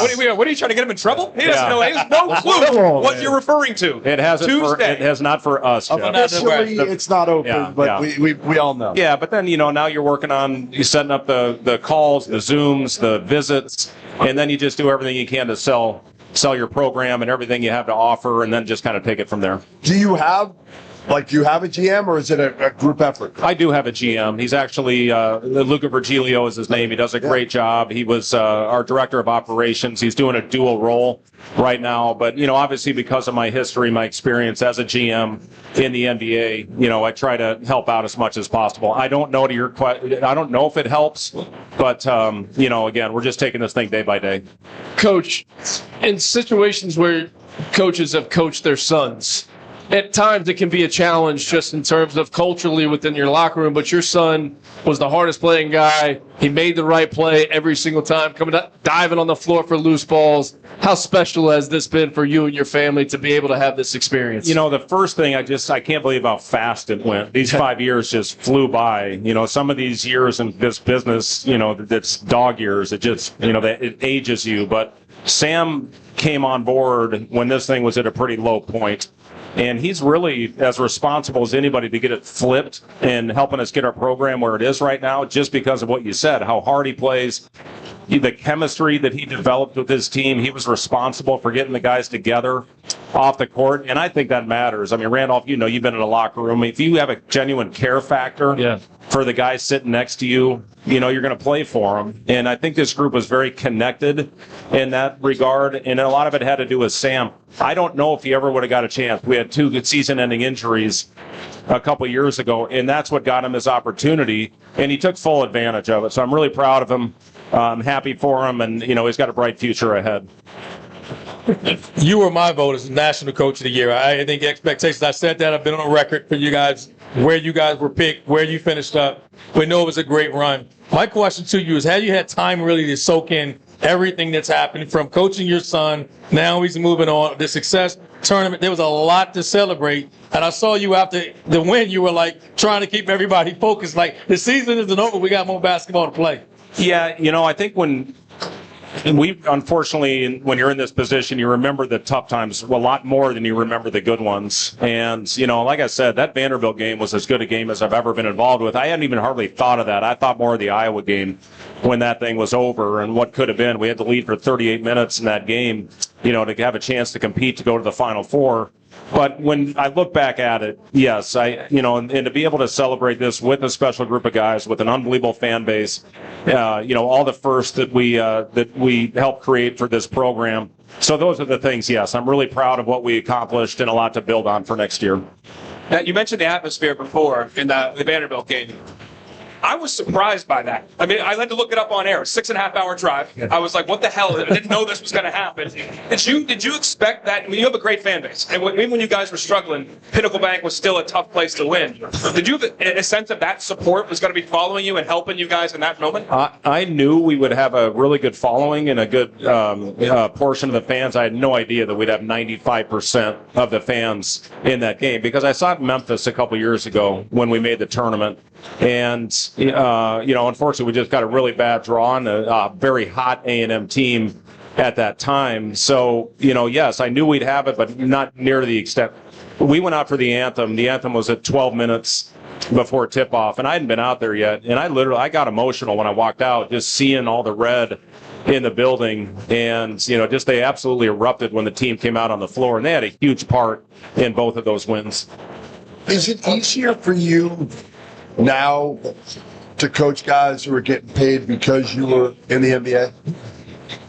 I think it's all about the group you put together, Jeff. And, we put together such a good group. I guess the one thing I can relate to a little bit is, sometimes you may not make as much money as the guy sitting next to you. At the end of the day, you're all trying to accomplish the same thing. These guys want to play at as high a level as you possibly can. In order to do that, you have to produce. The other thing is it's all about having, like for us, we took some chances on some kids early in this thing. It didn't work out. Yep. We know the type of kid we're looking for now, and they're going to go out and play hard regardless of what they're getting. And, again, I think when you look at last year, yes, you're going to have guys making all different money across the board. It's just all about educating them, and still you got to go out there and produce if you want to reach your goals. Coach, last year was a historic year for the SEC. You saw 14 teams get to the NCAA tournament. Now you think about the Big Ten. 2 teams from the SEC last year in the Final Four. Florida ends up cutting down the nets. What does this say about the Big Ten right now to have 2 teams in the Final Four? Yeah, I think it's great. I mean, we saw it all year. Obviously, when you compete against it, you see it. You beat each other up a little bit as the season goes on. But you could just see the talent across the board. I mean, Michigan, that's as close to an NBA roster as I have ever seen in college. This is their size. They can all switch. They play fast. And they've got skill all across the board. And then Illinois, I mean, what they do, beat you up on the offensive glass. What Keaton Wagler did this year as a freshman in the Big Ten, what did he have, 48 in that game at Purdue. But, they've got spacing all around. And as a defense, it's, all right, what do we do? Do we take away sit in gaps and try to take away the paint? And if you do that, they're going to spray it and hit threes. And if not, then they're going to get to the basket and have open lanes. But Tyler Underwood, what he's done with that offense, I mean, it's the best offensive efficiency in the history of the game. I mean, they really make it difficult on you. My question for you, Coach, is you look at your team and your success this year. How does that affect you going forward? Looking in the portal, how do you construct your roster? Are you going to go out and get the best talent you get and adjust to that? Or you found something with this group that you're like, I got to recruit that every year? Yeah, the really good thing, Randolph, is we've got a really good core of guys that we've already got done deals that they'll be back in a Husker uniform. And now it's about putting the pieces around them that fit. And I think that was one of the reasons we had success, is because we had a group of guys coming back, where we didn't have to put a whole new roster together. I'm excited about that. We have a group, and now it's all about adding the right pieces around those guys. Coach, we asked you about the Big Ten. For some reason, you had to couch in the Florida conversation. I don't know why, McCall. You had they to won the national championship last year. The question was about the Big Ten. You brought up the SEC, the Gators. You basically were about the champ here Final Four. I digress. They're not here, unfortunately for you. We're going to focus on the Huskers here, okay? Let's talk about the 2 teams. You kind of wasn't your coming out party. You guys had won a bunch of games already. But when you went and won at Illinois, I mean, for me personally, I was like, whoa, that's one of the wins of the year. Why were you successful in that? And when you look at this matchup with UConn, what do you think is important for that game? Well, to me, that was the week I knew we had a team that had a chance. That week was Creighton on a Sunday, Wisconsin on a Wednesday, and then at Illinois on a Saturday. So we had 2 days to prepare for 3 really high-level games, including your rivals. So to get over that one and turn the page, beat Wisconsin and maybe our best game of the year, and then have 2 days, turn the page, get over that one. So I thought we did a really good job of that. We play. Illinois is different now than I think they were then. You hear what they talked about. That was kind of the turning point. their defense is a lot better from what it was, and they're really guarding right now. Dan Hurley, to me, runs the best stuff in college basketball offensively. But Illinois, they changed their defenses. I think Brad has done an absolutely phenomenal job with that group, and it's going to be a hell of a game. Yeah, I was going to ask you about that, about Brad. We talked to Coleman Hawkins a little while ago about Brad and how he's adapted at his age. Obviously, all of you guys, you're not as old as Brad, but all of you guys have had to adapt. He's done an incredible job to me of being able to do that. Yeah, he really has. I mean, to do that and put that group together, you see I love all the memes and everything of Brad with the Serbian, that's all that stuff. Anyway, but yeah, he's done a great job. And again, I give his son Tyler, I'm really happy he's an unbelievable kid, and he's put together one of the great offenses of all time in college basketball. I respect the hell out of that. I mean, as a guy who could coach offense. Yeah, no, it's been really special what he's done with that team. Coach, when you scout, when you coach against Michigan, I've been asking a bunch of Big Ten coaches this question. You're playing against Mara, he's playing drop coverage. When Morez Johnson Jr. slides over to the 5, they switch 1 through 5. When you're trying to scheme for them offensively, how difficult is that to play against two 5-men that are playing pick and rolls different ways? Yeah, I mean, Mara is the best rim protector, certainly in the Big Ten and, maybe in the country playing the drop. And then with their ability to switch, Morez Johnson, you have to have a guy that can expose that and get by them. And if you don't have an ISO guy, you're in trouble. And they just do such a good job of their communicating and their switching.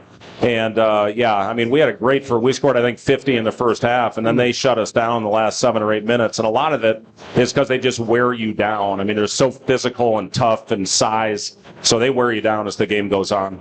Have you had a chance to watch much of Arizona? I really haven't. But I know Tommy is he's one of the best in the business. Coach, we're going to let you go, but first, I've asked a couple different Big Ten coaches this. Diebler today was pretty clear. He can't root for Michigan, just can't let it happen for his system. But obviously the narrative is old, and I don't think it really matters, but nobody has won a Big Ten. No Big Ten team has won since 2000. We know that. You guys have had 8 teams play in a final and lose. The narrative won't change unless somebody wins. Does it matter to you that Illinois or Michigan wins? Are you rooting for that? Yeah, absolutely. I mean, you do share a bond, and it's a small fraternity, this coaching profession. And when you go to meetings and, we go to different event coaches versus cancer events, yeah, you do cheer for your guys that you go up against in your league. I know all 4 of these coaches. I'm friends with all of them, but at the end of the day, you really do cheer for the league. Coach Hoiberg, appreciate your time. Congratulations, an amazing year and nominated for National Coach of the Year. Enjoy the rest of the day. Do you want a shot of Jim Beam on the way out? I would take a whole bottle of Jim Beam. Thank you, guys. Pineapple. I appreciate it. All right, back here to Field 68 for Tom's Watch Bar after this break. As you know by now, we have teamed up with BetMGM again this season. We'll be using BetMGM lines to make all of our picks, and we will have special offers for Field of 68 fans, including same-game parlays, best-in-class live betting, and daily odds boost. If you haven't signed up for BetMGM yet, use bonus code FIELD to get up to a $1,500 first bet offer on your first wager with BetMGM. Here's how it works. You download the BetMGM app. You sign up using bonus code FIELD. You deposit at least $10 and place your first wager on any game, and you receive up to $1,500 in bonus bets if your bet loses. Just make sure you use that bonus code FIELD when you sign up. Make this college basketball season one for the history books. Make it legendary. And don't forget, if you haven't signed up for BetMGM yet, use bonus code FIELD and get your $1,500 first bet offer today.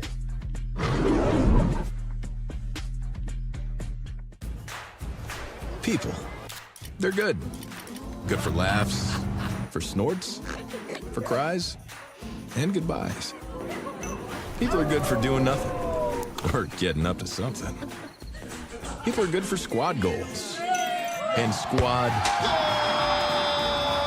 People are good for these kinds of cheers, and these kinds of cheers. People are good for you. Jim Beam, best enjoyed together. Taking care of your mental health shouldn't be harder than taking care of your physical health. If you pull a muscle, you go see a doctor. But when it comes to finding the right therapist, suddenly it's frustrating. You've got long wait lists or you're staring down huge out-of-pocket costs. That's where Rula comes in. Rula makes therapy simple, affordable, and fast. They work with most major insurance providers, and the average session copay is just $15. $15. And with Rula, you're not matched and left to figure it out. They check in and they make sure that you're actually making progress. Every therapist on the platform is licensed, vetted, and picked for their expertise. So you know you're talking to someone legit, not whoever happens to be available. You answer a couple questions, and Rula connects you with an in-network provider who actually fits your needs. You can be talking to a therapist as soon as the next day. Thousands of guys have already used Rula to get the care that they need. Don't keep putting it off. Go to rula.com/F68 and get started today. That's RULA.com/F68. Take the first step, get connected, and take control of your mental health. It's 2026. Everything in our world has leveled up. Our phones are supercomputers, your car parks itself, but your razor is still flimsy and overpriced. That's where Harry's Plus comes in. Harry's Plus has an advanced pivoting system to reach every corner of your face. It has refined blade tech for a close and smoother shave, and has a weighted metal handle for added control and comfort. Most importantly for me, Harry's Plus has German-engineered blades that are honed at 3 different angles to cut hair cleanly and without razor burn. I may have a beard, but I still need to shave my neck to make sure I don't look like Paul Gasol. And with Harry's, I have never dealt with razor burn, painful bumps, or the kind of nicks and cuts that you get with drugstore blades. If you don't love your shave, Harry's will make it right, no questions asked. There's zero downside to giving it a shot. For a limited time, our listeners get the Harry's Plus trial set for only $10 at harrys.com/F68. This set includes all new Harry's Plus razor, 1 refined 5-blade cartridge, a 2-ounce foamy shave gel, and a travel cover to protect your blades on the go. Just head to harrys.com/F68 and tell them we sent you. This week, grab March by the claw at your favorite bar. White Claw, the official seltzer of the Field of 68 After Dark, is opening a $1 million bar tab for bracket season. Rally your crew, call for a couple of claws, and go to whiteclaw.com/couple of claws to score rebates or a chance at a gift card depending on your state. You must be 21. Rules and restrictions apply. Ends April 6, 2026. Drink responsibly. whiteclaw.com/couple of claws. White Claw Seltzer Works, Chicago, Illinois.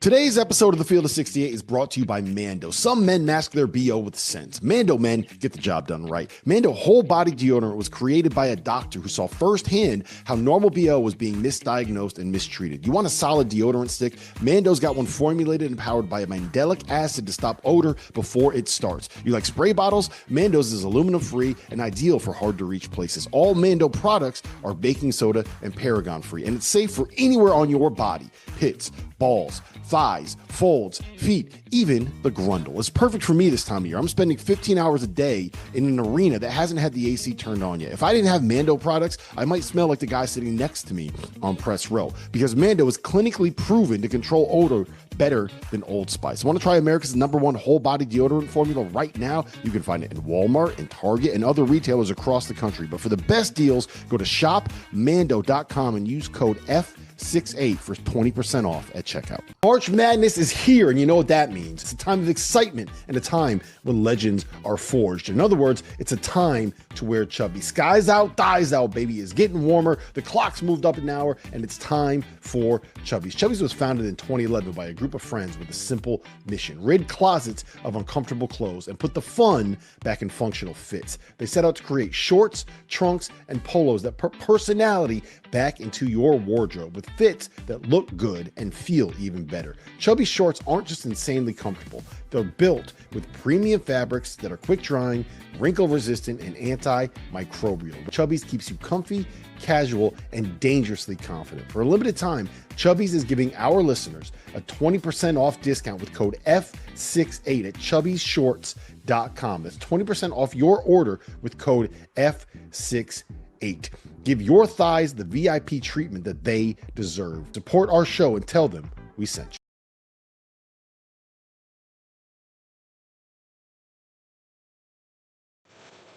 Welcome back in Field of 68 here at Tom's Watch Bar in Indianapolis. Matt McCall, Randolph Childress, Jeff Goodman, I'm Dallin Cuff. Another special guest joining us, Gonzaga coach Mark Few. Coach, you if the reports are true, and confirmed that you will be going into the Hall of Fame, allegedly, I have confirmed. What would that mean to you? Well, it hasn't been acknowledged yet, or so it's just rumored. Yeah, rumored. You mean I don't count? Okay. I'm just saying. It would be incredible. It's something that, like, people say, is that like a dream? And it's like, no, it was beyond your dreams. I couldn't even begin to think about something like that. And I just settle in on, I think it's an awesome validation of what we've done at Gonzaga over the last 30 years. And it took a village, and it's been an incredible, awesome, joyful, run. And, you can't do it without, it all starts and ends with players. We've had so many incredible, great players, and then great staff members, and then it's just like a model for some of these guys that keep asking how we did it. It's like I was always in line with my AD, who was in line with the president, who was in line with the board, and I don't know why more schools and places aren't like that. Well, they want to. Hell of a run. Yeah, they want to be, but no. What you've done there, like it's as impressive as anything that's happened in college basketball. And again, I think you got to go to Spokane to really appreciate what you've done and how you've done it. It absolutely unbelievable. So congrats if it happens. Which, thank you. Yeah. I'm going to play the game too. Yeah. I'm going to play along here a little bit. I'm just doing what I'm told to do. Yeah, no. Well, you're coachable. You are coachable. We'll find out on Saturday. That's right. So last night, there was a Arizona, what do you call what Tommy did last night? I was invited. I was shocked. Yes. Because I think I was a late invite when everybody else maybe canceled. I think I would call it a celebration of just what I just spoke about. Like sometimes it's a culmination of everything you put into it. And rather than being like tough guy, hard guy coach, like, hey, focus, like I did the same thing in 17. The first time we made it is like, we're going to take it all in, man. We're going to enjoy the heck out of this deal. Because I know Tommy feels the same way. I had a super mature, incredibly competitive group that weren't going to be wavered off their focus, and Tommy's got the same thing, so he's comfortable enough to let's celebrate the heck out of this. Let's bring as many people that have helped him get to that point. Yep. And you were there. Yeah. Obviously, yeah, a lot of my staff was there. Right. Everybody was there. Yeah. I mean, it was so cool to see, because the one thing I've always said about this guy that I don't know, I think people know by now, but like his balance, his work-life balance is as good as anybody's in the country. He's worn me down on it for years, making fun of me. Like, why are you out every day in the gym in July? You're an idiot. Go spend time with your daughter. And it worked. It worked. I became a much better father. I do. I give him a ton of credit for it. But how many coaches would do this before the Final Four? Most guys are. They're sitting there. Yeah. They're looking at film over and over and over. I'm sure Billy was doing it, right? Yeah. And I think it's rubbed off on Tommy watching how you've been able to do it. And again, hey, you got to be successful to be able to follow that. Well, but I think, look, there's so many different ways to do this. And Billy's as good as it's ever been in college. So, and I love him. He's a personal friend, and I learned a lot from him. We were together on the USA staffs, and so it's got to fit your personality right, and it's got to fit. But yeah, I mean, Tommy was with me 20 years, so I hope some of this stuff rubbed off on it. And it has. And then listen, they'll be great tomorrow. They will be. They're really, really good, guys. Coach, I got a bone to pick with you, because I always said Mark Few teams automatic Sweet 16. When I got my bracket, I just automatically put you in at Sweet 16. And it didn't happen, and I'm just like, what in the hell? But no, on a serious note. I'm going to give you one word, Braden Huff. I know that's not that was my next question. That's true. Talk about the impact. And then I wouldn't be sitting here right now. I'd be having one of my own parties last night.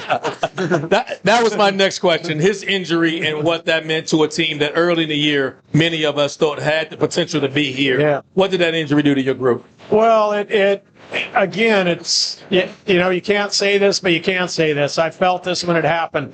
It took us from being a team that could have played this weekend and maybe should have played this weekend to one that had to fight, scratch, claw, to get into the tournament and win a game in the tournament, that's another streak we're super proud of. I think we've done that 17 times in a row or something, and those are hard.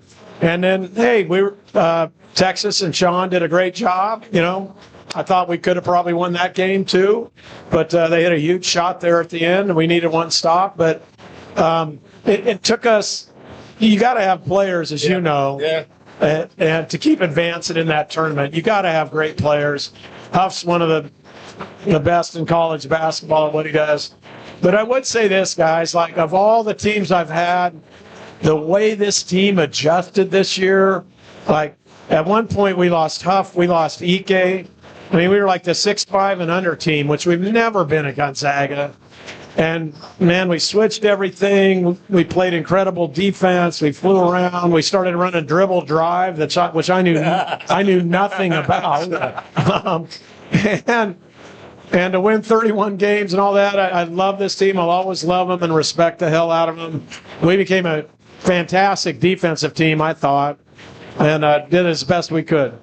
Coach, just go back to Coach Lloyd for a second here. You just mentioned he worked you for 20 years. Yeah. His first head coaching job is at Arizona. Yeah. Most guys go to a mid-major, they get their feet wet, and his winning percentage is unbelievable when you think about it. And the job that he's done now, even being in the Final Four, even before the Final Four, he's done an incredible job. What makes him so good, Coach? He's the real deal across every spectrum you want, as a coach. And that's what I learned at Gonzaga when I was coming up. Dan Munson delegated a lot of stuff on to me. And so as Tommy worked his way up, I did the same thing with him. And I've always thought, my philosophy's always been, let's capture all the talent in the room instead of just being the head coach and just, hey, it's my way or the highway. Because you got so much great talent, great minds, when you build these staffs. And so he was able to take on more and more and more of that. Listen, by the time we reached 2021, I knew he was already the coach in waiting at Gonzaga. And I don't know that I said this publicly, but I'm like, I probably would have been, moved on to a subsidiary role at Gonzaga, knowing that it was in such great hands if he would have stayed. I'm in that, now we got B-Mike, and the same things happen with B-Mike, and I think he's ready for this gig, and that's just kind of how we roll up there. So I knew, Matt, I knew he was going to do great. That's awesome. I was worried about the adjustment. They have football. We don't have football. Gonzaga's 8,000 students. This is 45,000. State school, private school, big difference. Just like stuff like that. Never, ever worried about the basketball part, the recruiting part, or any of that. Man. It was easy, man. He had a Hall of Fame coach, man. What are you talking about? That's exactly right. Duh. So just because you allegedly made the Hall of Fame doesn't mean you can retire then. Okay? So we don't need to be talking about. No. It's not time to go fishing, Coach. It's not time, Coach. All right? Well, it's almost time to go fishing, Matt. I do a nice way of weaving that into my current employment status. Can we make the official announcement here, though, at least that you will be back next year? I'm down here grinding. I'm talking. These guys, my staff had me meeting with agents here and all that. You're not going anywhere. I sat through 12 hours of coaches' meetings. Like, come on, man. Like, all right. I'm trying. You're back. I'm trying to. I've never left. You're the only one that's always running on the record here. All you got to do is look in the camera and say I'm back. There's two subjects with this guy. It's that, and I'm sure we're going to hit this, the Michigan game. Oh, yeah, the Michigan game. No, there's two subjects with Jeff Goodman. You're either returning or you're on the hot seat. That's what Jeff Goodman does. You're either a Hall of Famer or you're on the hot seat. That's Jeff Goodman. That's probably my greatest accomplishment, is never being on his hot seat. Darn right.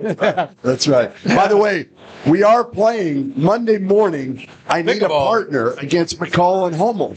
Is he as good as he says he is? I've never seen him or played with him, but he's one of those guys who tells me how good he is. Exactly. That's why I'm asking you. Just I ask don't know. Hummel. I don't know. Ask Hummel. He went 1-5. I went 5. Ask Billy Greer. Yeah. No, he might be a professional. As No, far as I know. I'm not that. That's what he I'm not sounds that. like That's to why I me. need you. That's what he says to me. Yeah. I need you on my team. But again. like you, I don't know anybody that can Trying to validate create his story. teammates right now.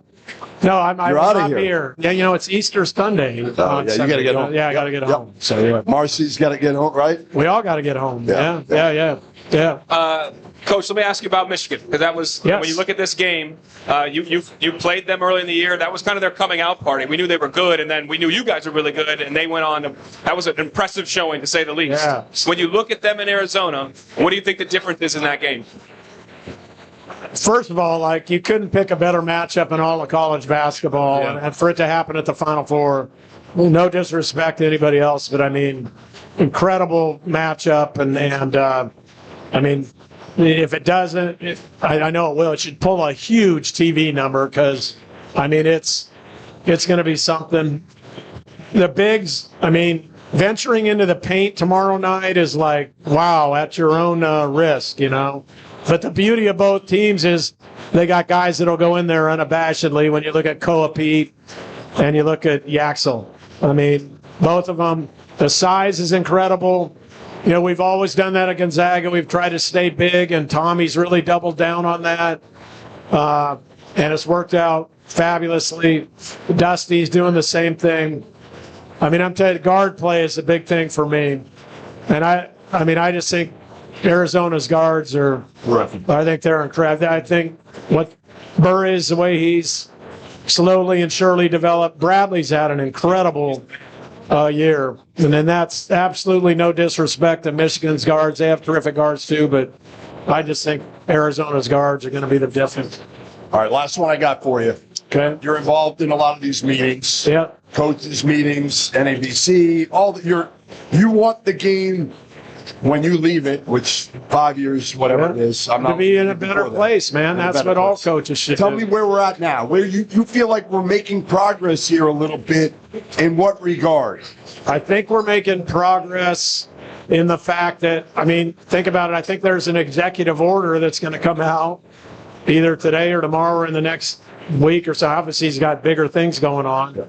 But if they're making an executive order at the presidential level about some of this stuff, we're definitely making progress. So, I mean, and I think that I'm hoping that will motivate, you know, the rest of Congress. This is not, there's so many bipartisan issues. This is not one of them.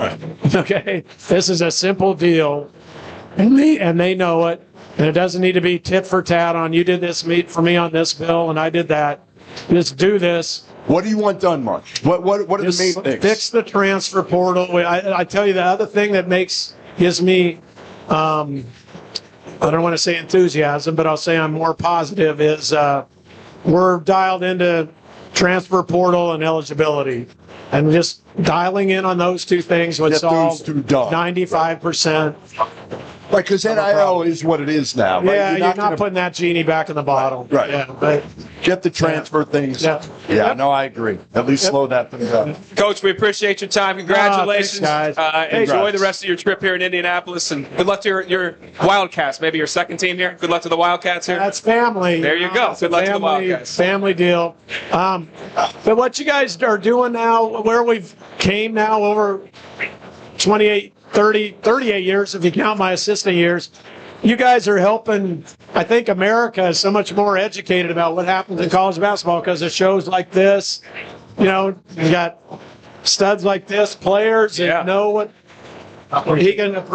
You got guys who cover it every day. You guys know the inside and out. Somebody who coached at the highest level. I mean, it helps. I mean, I think people understand what's going on so much better than they used to. We appreciate so that helps us all. Yeah, congrats to you, Coach. Yeah, congrats, Coach. Appreciate you. Mark Few, Gonzaga head coach. We're going to hit a break here. Field of 68 back. After this, maybe some shots will be taken.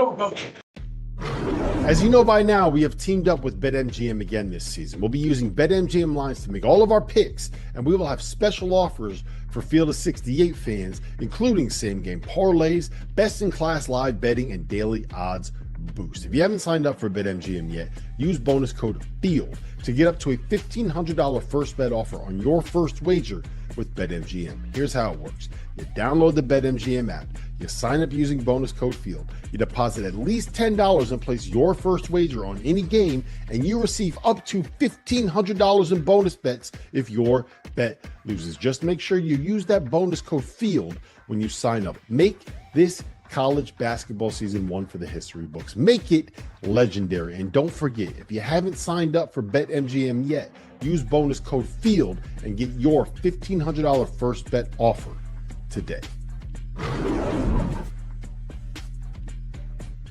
It's 2026. Everything in our world has leveled up. Our phones are supercomputers, your car parks itself, but your razor is still flimsy and overpriced. That's where Harry's Plus comes in. Harry's Plus has an advanced pivoting system to reach every corner of your face. It has refined blade tech for a close and smoother shave, and has a weighted metal handle for added control and comfort. Most importantly for me, Harry's Plus has German-engineered blades that are honed at 3 different angles to cut hair cleanly and without razor burn. I may have a beard, but I still need to shave my neck to make sure I don't look like Paul Gasol. And with Harry's, I have never dealt with razor burn, painful bumps, or the kind of nicks and cuts that you get with drugstore blades. If you don't love your shave, Harry's will make it right, no questions asked. There's zero downside to giving it a shot. For a limited time, our listeners get the Harry's Plus trial set for only $10 at harrys.com/F68. This set includes all new Harry's Plus razor, 1 refined 5-blade cartridge, a 2-ounce foaming shave gel, and a travel cover to protect your blades on the go. Just head to harrys.com/F68 and tell them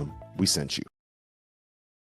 Today's episode of The Field of 68 is brought to you by Mando. Some men mask their BO with sense. Mando men get the job done right. Mando whole body deodorant was created by a doctor who saw firsthand how normal BO was being misdiagnosed and mistreated. You want a solid deodorant stick? Mando's got one formulated and powered by a mandelic acid to stop odor before it starts. You like spray bottles? Mando's is aluminum free and ideal for hard to reach places. All Mando products are baking soda and paragon free, and it's safe for anywhere on your body. Pits, balls, thighs, folds, feet, even the grundle. It's perfect for me this time of year. I'm spending 15 hours a day in an arena that hasn't had the AC turned on yet. If I didn't have Mando products, I might smell like the guy sitting next to me on press row, because Mando is clinically proven to control odor better than Old Spice. Want to try America's #1 whole body deodorant formula right now? You can find it in Walmart and Target and other retailers across the country. But for the best deals, go to shopmando.com and use code F68 for 20% off at checkout.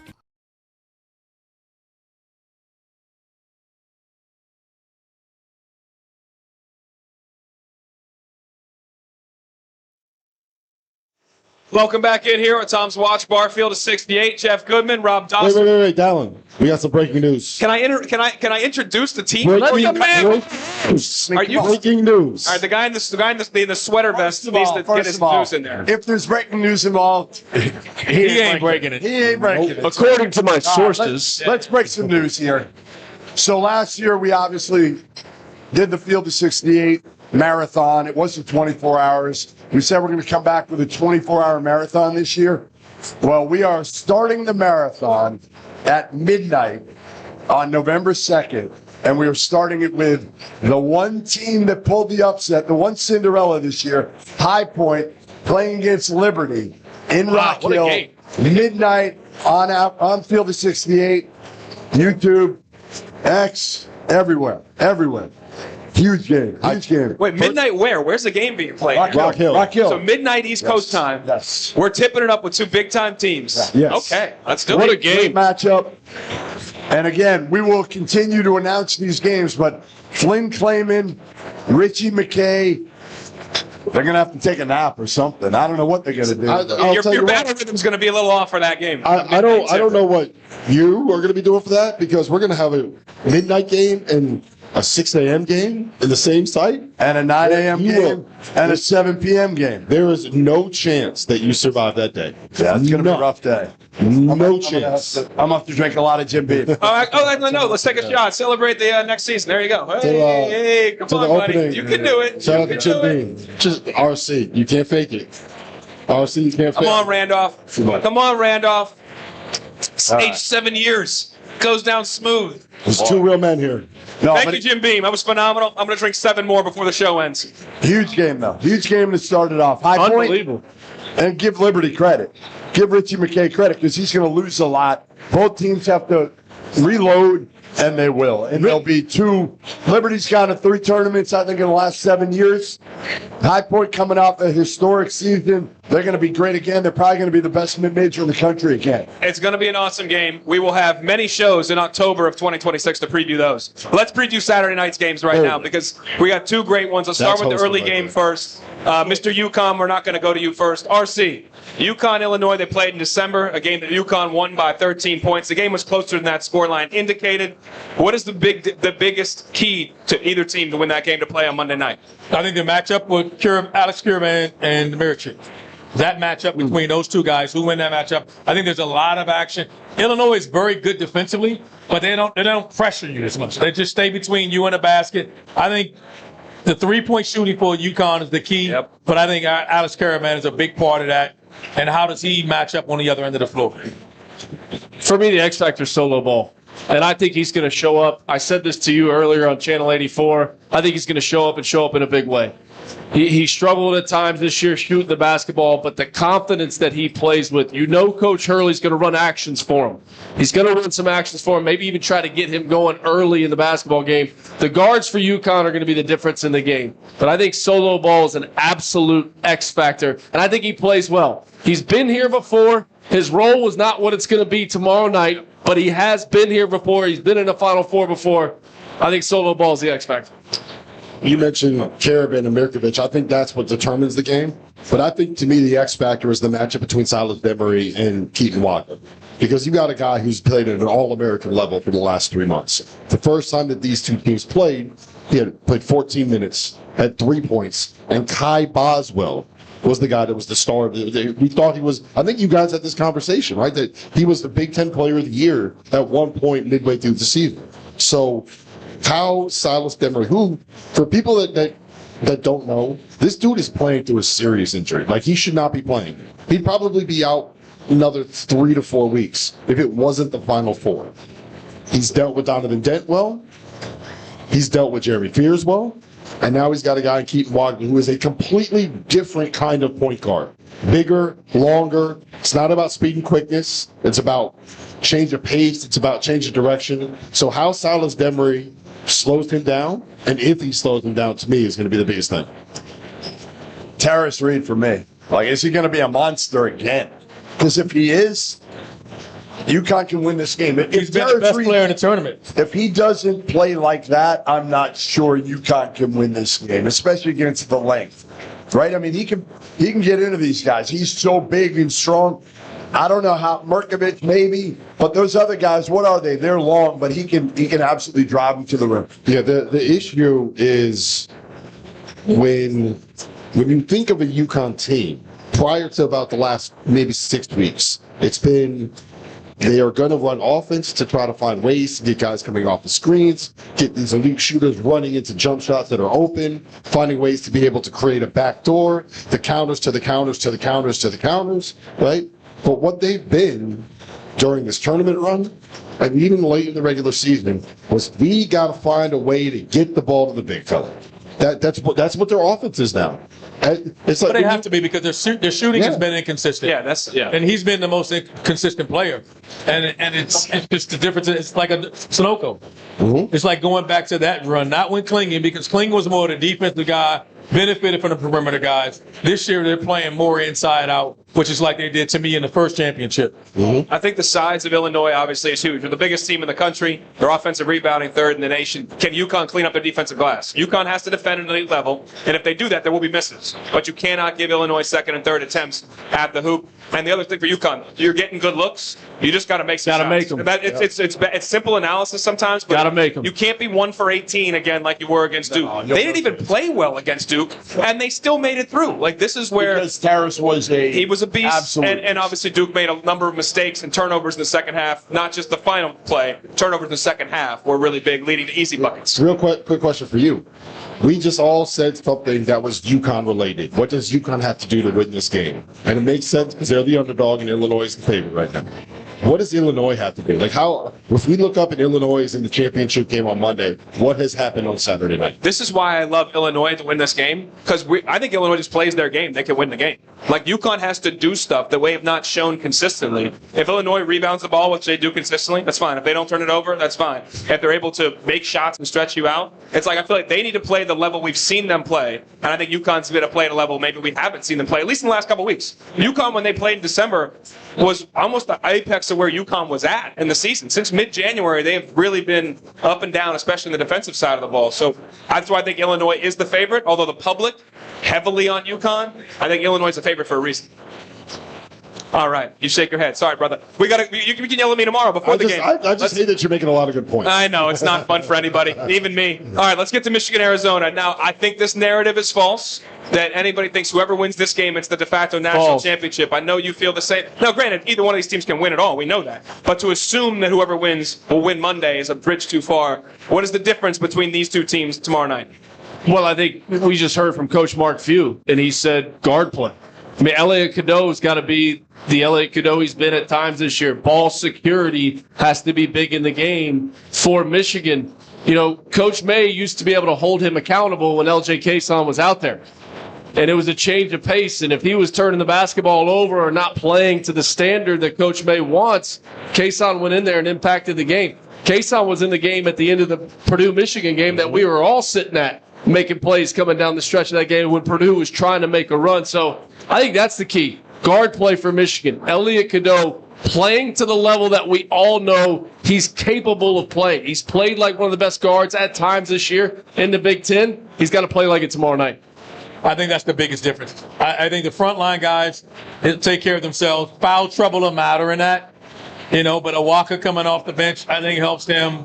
You know, Cheddar coming off. I mean, there's the matchup on the front line. The biggest difference is the backcourt.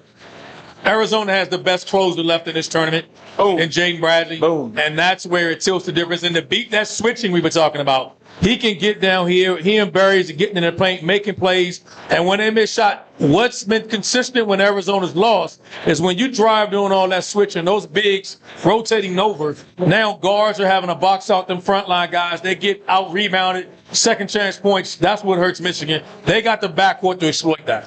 I think it's the battle of the paint. Mostly on the side when Arizona's on offense, but for both ends.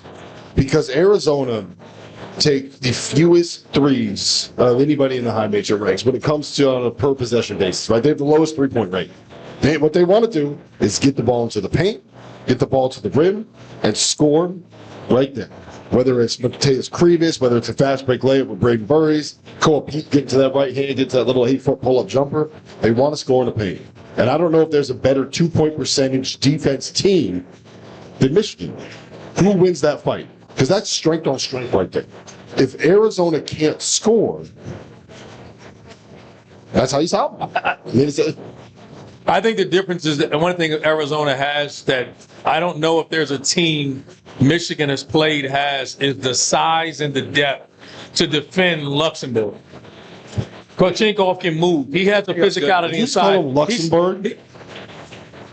It's a country in the middle of Europe. It's a country. It's Principality, I believe. I'm not sure. The population around 1.1 million. He said Luxembourg, right? He did say Luxembourg. It's Lindenburg. It's a lovely when place. you had the minimum amount of sleep that I had, it's possible I'd say anything right about now. But he's been a mismatch problem for anybody.